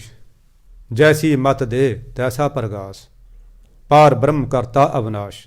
ਜਿਹੇ ਜੀ ਮਤ ਦਿੰਦਾ ਸਾਧ ਸੰਗਤ ਜੀ, ਉਹਦੀ ਬੁੱਧੀ 'ਚ ਉਹੋ ਜਿਹੀ ਚਾਨਣ ਹੁੰਦਾ। ਜਿਵੇਂ ਸ਼੍ਰੀ ਗੁਰੂ ਨਾਨਕ ਦੇਵ ਮਹਾਰਾਜ ਨੇ ਬਗਦਾਦ ਦੇ ਪੀਰ ਨੂੰ ਕਿਹਾ ਸੀ, ਜਦੋਂ ਉਹਨੇ ਕਿਹਾ ਸੀ ਨਾ ਜੀ ਕਿ ਸਾਡੇ ਮੁਹੰਮਦ ਸਾਹਿਬ ਤਾਂ ਕਹਿੰਦੇ ਨੇ ਕਿ ਜੀ 14 ਤਬਕ ਨੇ, 14 ਆਕਾਸ਼ ਨੇ, 14 ਪਤਾਲ ਨੇ, ਤੁਸੀਂ ਲੱਖਾਂ ਹੀ ਕਹਿੰਦੇ ਹੋ। ਤਾਂ ਗੁਰੂ ਮਹਾਰਾਜ ਨੇ ਇਹੀ ਕਿਹਾ ਸੀ, ਪੀਰ ਜੀ ਜਿੰਨਾ ਕੁ ਬੁੱਧੀ 'ਚ ਪ੍ਰਕਾਸ਼ ਉਹਨਾਂ ਨੂੰ ਦਿੱਤਾ, ਜਿੰਨੇ ਕੁ ਉਹਨਾਂ ਨੂੰ ਦਿਖਾਏ ਉਹਨਾਂ ਨੇ ਉਹਨੇ ਲਿਖਤਾ। ਸਾਨੂੰ ਲੱਖਾਂ ਕਰੋੜਾਂ ਦਿਖਾਏ ਨੇ, ਬੇਅੰਤ ਦਿਖਾਏ ਨੇ, ਅਸੀਂ ਬੇਅੰਤ ਲਿਖਤਾ। ਫਿਰ ਉਹਨਾਂ ਨੇ ਦਿਖਾਇਆ ਵੀ ਸੀ ਉਹਨਾਂ ਦੇ ਪੁੱਤਰ ਨੂੰ। ਸਾਧ ਸੰਗਤ ਜੀ ਸਾਡੀ ਵੀ ਉਨੀ ਕੀ ਅਵਸਥਾ, ਜਿੰਨਾ ਕੋ ਪ੍ਰਕਾਸ਼ ਦਿੰਦਾ ਅਸੀਂ ਬੰਦਿਆਂ ਨੂੰ ਉਹੀ ਕੁਛ ਸਮਝਦੇ ਹਾਂ। ਕੋਈ ਸਾਰਿਆਂ ਨੂੰ ਭਰਾ ਸਮਝ ਰਿਹਾ, ਕੋਈ ਸਾਰਿਆਂ ਨੂੰ ਭੈਣਾਂ ਸਮਝ ਰਿਹਾ, ਕੋਈ ਧੀਆਂ ਸਮਝ ਰਿਹਾ, ਕੋਈ ਕਹਿੰਦਾ ਇਹ ਪਤਾ ਨਹੀਂ ਕੜਾਹ ਖਾਣੇ ਆਉਂਦੇ ਨੇ। ਬਥੇਰੇ ਟੀਚਰਾਂ ਕਰਦੇ ਨੇ, ਕਹਿੰਦੇ ਯਾਰ ਤੂੰ ਨਹੀਂ ਮੋਟਾ ਹੋਇਆ, ਨਾਲੇ ਰੋਜ਼ ਗੁਰਦੁਆਰੇ ਜਾਣਾ, ਡੱਕਵਾਂ ਕੜਾਹ ਖਾਂਦਾ ਹੋਏਗਾ, ਤੂੰ ਮੋਟਾ ਨਹੀਂ ਹੋਇਆ ਕਦੇ। ਕਰਦੇ ਨੇ ਟੀਚਰਾਂ। ਮੈਂ ਯਾਰ ਮੈਂ ਨਹੀਂ ਮੋਟਾ ਹੋ ਸਕਦਾ। ਪਤਾ ਨਹੀਂ ਜਿਹੜੇ ਆਪਾਂ ਗੁਰਦੁਆਰੇ ਆਉਂਦੇ ਆਪਣੇ ਆਪਣੇ ਬਾਰੇ ਪਤਾ ਨਹੀਂ ਕੀ ਕੀ ਸੋਚਦੇ ਹੋਣਗੇ ਲੋਕੀ। ਤੁਸੀਂ ਇਹ ਨਾ ਸੋਚੋ ਕਿ ਪਤਾ ਨਹੀਂ ਸਾਨੂੰ ਉਹ ਕਹਿੰਦੇ ਹੋਣਗੇ ਇਹ ਬੜੇ ਗੁਰਸਿੱਖ ਨੇ, ਬੜੇ ਗੁਰੂ ਦੇ ਪਿਆਰ ਵਾਲੇ ਨੇ। ਨਾ, ਪਤਾ ਨਹੀਂ ਸਾਡੇ ਬਾਰੇ ਪਤਾ ਨਹੀਂ ਕੀ ਕੀ ਸੋਚਦੇ ਹੋਣਗੇ। ਘਟੀਆ ਤੋਂ ਘਟੀਆ ਸੋਚ ਰੱਖਣ ਵਾਲੇ ਵੀ ਇਹ ਸਮਾਜ ਦੇ ਵਿੱਚ ਮੌਜੂਦ ਨੇ। ਕਹਿੰਦਾ ਢਾਈ ਜੜੇ ਨੇ। ਹਾਂ, ਆਪ ਪਤਾ ਨਹੀਂ ਕੀ ਉਹ ਕਹਿੰਦੇ ਹੋਣਗੇ, ਪਤਾ ਨਹੀਂ ਬਾਬਾ ਇਹਨਾਂ ਨੂੰ ਕੀ ਦਿੰਦਾ ਹੋਊਗਾ। ਹਾਂ, ਕਈ ਤਾਂ ਕੁਝ ਹੋਰ ਇਦੋਂ ਵੀ ਘਟੀਆ ਸੋਚ ਵਾਲੇ ਹੋਣਗੇ, ਜਿਹੜੇ ਸਾਡੇ ਕੋਈ ਕਰੈਕਟਰ ਤੇ ਵੀ ਉਂਝਾਂ ਲਾਉਂਦੇ ਹੋਣਗੇ। ਆਪਾਂ ਨੇ ਅੱਛਾ, ਕਈ ਕਹਿੰਦੇ ਹੋਣਗੇ ਯਾਰ ਵੀ ਬੜੇ ਭਾਗਾਂ ਵਾਲੇ ਨੇ, ਬੜੇ ਭਾਗਾਂ ਵਾਲੇ ਨੇ, ਟਾਈਮ ਕੱਢ ਕੇ ਆਉਂਦੇ ਨੇ। ਇਹ ਤਾਂ ਵੱਖਰੀ ਵੱਖਰੀ ਜਿਹਾ ਜਿਹਾ ਉਹਨੇ ਪਾਇਆ ਨਾ ਜਿਹਦੀ ਬੁੱਧੀ 'ਚ, ਉਹ ਬਸ ਉਹਨੇ ਉਸੇ ਉਸ ਹਿਸਾਬ ਨਾਲ ਦੇਖਣਾ ਉਹਨੇ, ਹਨਾ। ਜਿਹਾ ਜਿਹਾ ਪ੍ਰਕਾਸ਼ ਉਹਨੇ ਪਾਇਆ। ਪਾਰ ਬ੍ਰਹਮ ਕਰਤਾ ਅਵਿਨਾਸ਼, ਪਰਮਾਤਮਾ ਸਾਰਿਆਂ ਨੂੰ ਕਰਨ ਵਾਲਾ ਹੈ, ਪਰ ਉਹ ਆਪ ਅਵਿਨਾਸ਼ੀ ਹੈ। ਉਹ ਆਪ ਉਹਦਾ ਨਾਸ਼ ਨਹੀਂ ਹੁੰਦਾ ਕਦੇ ਵੀ। ਸਦਾ ਸਦਾ ਸਦਾ ਦਇਆਲ, ਸਿਮਰ ਸਿਮਰ ਨਾਨਕ ਭਏ ਨਿਹਾਲ। ਸਾਧ ਸੰਗਤ ਜੀ ਪਰਮਾਤਮਾ ਜਿਹੜਾ ਹਮੇਸ਼ਾ ਹਮੇਸ਼ਾ ਹਮੇਸ਼ਾ ਹੀ ਦਿਆਲੂ ਰਹਿੰਦਾ, ਉਹ ਕਦੀ ਨਾਰਾਜ਼ ਹੁੰਦਾ ਹੀ ਨਹੀਂ, ਉਸ ਨੂੰ ਗੁੱਸਾ ਆਉਂਦਾ ਹੀ ਨਹੀਂ, ਉਹ ਕ੍ਰੋਧਿਤ ਹੋਣ ਜਾਣਦੇ ਹੀ ਨਹੀਂ, ਉਹ ਕੌੜਾ ਬੋਲਣ ਜਾਣਦੇ ਹੀ ਨਹੀਂ। ਉਹਦੇ ਕੋਲੇ ਉਹ ਅੱਖ ਹੀ ਨਹੀਂ ਹੈਗੀ ਜਿਹਦੇ ਨਾਲ ਐਬ ਦੇਖੇ ਜਾਂਦੇ ਨੇ। ਸਾਡੇ ਕੋਲ ਤਾਂ ਉਹ ਅੱਖ ਨਹੀਂ ਹੈਗੀ ਜਿਹਦੇ ਨਾਲ ਗੁਣ ਦੇਖੇ ਜਾਂਦੇ ਨੇ। ਅਸੀਂ ਤਾਂ ਸਭ ਦੇ, ਅਸੀਂ ਤਾਂ ਬਾਬਿਆਂ 'ਚ ਵੀ ਔਗਣ ਦੇਖ ਲੈਂਦੇ ਹਾਂ, ਸੰਤਾਂ ਮਹਾਂਪੁਰਸ਼ਾਂ 'ਚ ਵੀ ਔਗਣ ਦੇਖ ਲੈਂਦੇ ਹਾਂ, ਹੋਰ ਤਾਂ ਹੋਰ ਅਸੀਂ ਤਾਂ ਗੁਰੂ 'ਚ ਵੀ ਔਗਣ ਦੇਖ ਲੈਂਦੇ ਹਾਂ। ਜਿਹਦੇ ਬਾਰੇ ਕਿਹਾ ਵਾਹ ਵਾਹ ਬਾਣੀ ਨਿਰੰਕਾਰ, ਇਹ ਤਾਂ ਇਹ 'ਚ ਵੀ ਔਗਣ ਦੇਖ ਲੈਂਦੇ ਹਾਂ। ਸਾਡੇ ਕੋਲ ਤਾਂ ਉਹ ਅੱਖ ਨਹੀਂ ਜਿਹੜੀ ਗੁਣ ਦੇਖਦੀ ਹੈ, ਪਰਮਾਤਮਾ ਕੋਲੇ ਉਹ ਅੱਖ ਨਹੀਂ ਜਿਹੜੀ ਔਗਣ ਦੇਖਦੀ ਆ। ਉਹ ਤਾਂ ਜਿਵੇਂ ਮਾਂ ਦੀ ਅੱਖ ਹੁੰਦੀ ਆ ਨਾ, ਭੁੱਕੀ ਵੀ ਵੇਚਦਾ ਹੋਵੇ ਪੁੱਤ, ਚਿੱਟਾ ਵੀ ਵੇਚਦਾ ਹੋਵੇ, ਫਿਰ ਵੀ ਕਹਿੰਦੇ ਨਾ ਮੇਰਾ ਪੁੱਤ ਤਾਂ ਬਹੁਤ ਲੋਕਾਂ ਤੋਂ ਵਧੀਆ, ਫਿਰ ਵੀ ਕਹਿੰਦੀ ਹੈ, ਫਿਰ ਵੀ ਕਹਿੰਦੀ ਹੈ। ਉਹ ਤਾਂ ਅਸੰਖਾਂ ਮਾਵਾਂ ਦੀ ਇੱਕ ਮਤਲਬ ਮੁਜੱਸਮ ਹੈ। ਕਹਿੰਦੇ ਜੀ ਉਹ ਤਾਂ ਹਮੇਸ਼ਾ ਹਮੇਸ਼ਾ ਦਿਆਲੂ ਰਹਿੰਦਾ ਹੈ। ਦੇਖੋ ਗੁਰੂ ਮਹਾਰਾਜ ਕੀ ਕਹਿੰਦੇ ਨੇ, ਦੋਖਣ ਦੇਖਤ ਹੈ ਪਰ ਦਏ ਤਾਂ ਨਾ ਹਾਰ ਹੈ। ਦੋਖ ਦੇਖਦਾ ਪਰ ਦਿੰਦਾ ਨਹੀਂ, ਹਾਰਦਾ, ਫਿਰ ਵੀ ਰੋਟੀ ਦਿੰਦਾ ਉਹ। ਜਿਹੜੇ ਰੱਬ ਨੂੰ ਗਾਲਾਂ ਕੱਢਦੇ ਨੇ, ਜਿਹੜੇ ਕਹਿੰਦੇ ਰੱਬ ਹੈ ਹੀ ਨਹੀਂ, ਗੌਡ ਜੇ ਡੈਡ ਮੈਨ ਇਜ਼ ਫਰੀ, ਉਹਨਾਂ ਨੂੰ ਵੀ ਰੋਟੀ ਦੇ ਰਿਹਾ ਉਹ, ਉਹਨਾਂ ਨੂੰ ਵੀ ਵਧੀਆ ਸੁੱਖ ਸਹੂਲਤਾਂ ਦੇ ਰਿਹਾ ਉਹ। ਗਰੀਬ ਨਵਾਜ਼ ਸਤਿਗੁਰੂ ਕਹਿੰਦੇ ਸਿਮਰ ਸਿਮਰ ਨਾਨਕ ਭਏ ਨਿਹਾਲ। ਉਹਦੇ ਜਿਹੜੇ ਦਾਸ ਨੇ ਉਹਨੂੰ ਸਿਮਰ ਸਿਮਰ ਕੇ ਕਹਿੰਦੇ ਨਿਹਾਲ ਹੋ ਗਏ, ਭਾਵ ਆਨੰਦਿਤ ਹੋ ਗਏ। ਬਹੁਤ ਵਧੀਆ ਉਹ ਜਿਹੜੀਆਂ ਉੱਚੀਆਂ ਆਤਮਿਕ ਅਵਸਥਾ 'ਤੇ ਚਲੇ ਗਏ। ਸਾਧ ਸੰਗਤ ਜੀ ਸਮਾਂ ਹੋ ਗਿਆ। ਵਾਹਿਗੁਰੂ ਜੀ ਕਾ ਖਾਲਸਾ, ਵਾਹਿਗੁਰੂ ਜੀ ਕੀ ਫਤਿਹ। 1 ਮਿੰਟ ਰੁਕਣਾ ਜੀ। ਭੁੱਲਾਂ ਚੁੱਕਾਂ ਦੀ ਮੁਆਫੀ ਦੇ ਕੇ ਜਾਣਾ, ਅੱਗੇ ਵਾਸਤੇ ਅਸੀਸ ਦੇ ਕੇ ਜਾਣੀ ਹੈ। ਆਪਾਂ ਜਿਹੜੇ ਬਾਬਾ ਜੀ ਦਾ ਹੁਕਮ ਹੈ, ਜਿਹੜੇ ਆਪਾਂ ਅਖੰਡ ਪਾਠ ਸਾਹਿਬ ਰੱਖਣੇ ਨੇ, ਇਹ ਭਗਤ ਬੇਣੀ ਜੀ ਦੀ ਉਹ ਯਾਦ ਵਿੱਚ ਰੱਖਣੇ ਨੇ। ਭਗਤਾ ਬੇਣੀ ਜੀ ਦੀ, ਬਣੀ ਜੀ। ਹਾਂ, ਉਹਨਾਂ ਦੀ ਆਪਾਂ ਨੇ ਇਹ ਯਾਦ ਦੇ ਵਿੱਚ ਰੱਖਣੇ ਨੇ। ਤੇ ਆਪਾਂ ਅਖੰਡ ਪਾਠ ਮੇਰਾ ਖਿਆਲ ਹੁਣ ਸੇਵਾ ਹੋਣੀ ਆ, ਕੱਲ੍ਹ ਤੋਂ ਪ੍ਰਕਾਸ਼ ਨੇ। ਤੇ ਹੁਣ ਆਪ ਜੀ ਜਿਹੜੇ ਕਥਾ ਦੇ ਦਰਸ਼ਨ ਐਤਵਾਰ ਨੂੰ ਸ਼ਾਮ ਨੂੰ, ਤੇ ਐਤਵਾਰ ਵਾਲੇ ਪ੍ਰੋਗਰਾਮ ਦੇ ਵਿੱਚ ਆਪ ਹੀ ਨੇ ਗੱਜ ਵੱਜ ਕੇ ਹਾਜ਼ਰੀਆਂ ਭਰਨੀਆਂ ਨੇ। ਸਾਧ ਸੰਗਤ ਜੀ ਦਾ ਧਿਆਨ ਰੱਖਣਾ ਹੈ। ਪਾਠੀਆਂ ਨੇ, ਤੇ ਜਿਹੜੇ ਪਾਠੀ ਨਹੀਂ ਆਏ ਉਹ ਆਪਣੇ ਆਂਡੀਆਂ ਗੁਆਂਢੀਆਂ ਨੂੰ ਸੁਚੇਤ ਕਰ ਦਿਓ ਕਿ ਭਾਈ ਮਤਲਬ ਜਿਹੜੀ ਹੈ ਆਪਣੀਆਂ ਰੌਲਾਂ ਅਖੰਡ ਪਾਠ ਕੱਲ੍ਹ ਨੂੰ ਪ੍ਰਕਾਸ਼ ਹੋ ਰਹੇ ਨੇ। ਸਾਧ ਸੰਗਤ ਜੀ, ਵਾਹਿਗੁਰੂ ਜੀ ਕਾ ਖਾਲਸਾ, ਵਾਹਿਗੁਰੂ ਜੀ ਕੀ ਫਤਿਹ। ਸਭ ਨੂੰ ਲੋਹੜੀ ਦੀਆਂ ਮੁਬਾਰਕਾਂ, ਮਾਘੀ ਦੀਆਂ ਵਧਾਈਆਂ ਐਡਵਾਂਸ ਦੇ ਵਿੱਚ। ਸਤਿਗੁਰੂ ਆਪਣੇ ਸਾਰਿਆਂ ਤੇ ਕਿਰਪਾ ਕਰਨ, ਆਪਣੀ ਵੀ ਟੁੱਟੀ ਗੰਢ ਦੇਣ ਮੇਰੇ ਮਹਾਰਾਜ। ਸਾਡਾ ਵੀ ਲਿਖਿਆ ਹੋਇਆ ਅਦ੍ਰਿਸ਼ਟ ਬੇਦਾਵਾ ਉਹ ਪਾੜ ਦੇਣ, ਤੇ ਸਾਨੂੰ ਆਪਣੀ ਛਾਤੀ ਨਾਲ ਲਾਉਣ। ਸਾਰਿਆਂ ਨੂੰ ਗੁਰੂ ਖਾਲਸਾ ਪੰਥ ਨੂੰ ਚੜ੍ਹਦੀਆਂ ਕਲਾਂ ਬਖਸ਼ਣ। ਵਾਹਿਗੁਰੂ ਜੀ ਕਾ ਖਾਲਸਾ, ਵਾਹਿਗੁਰੂ ਜੀ ਕੀ ਫਤਿਹ।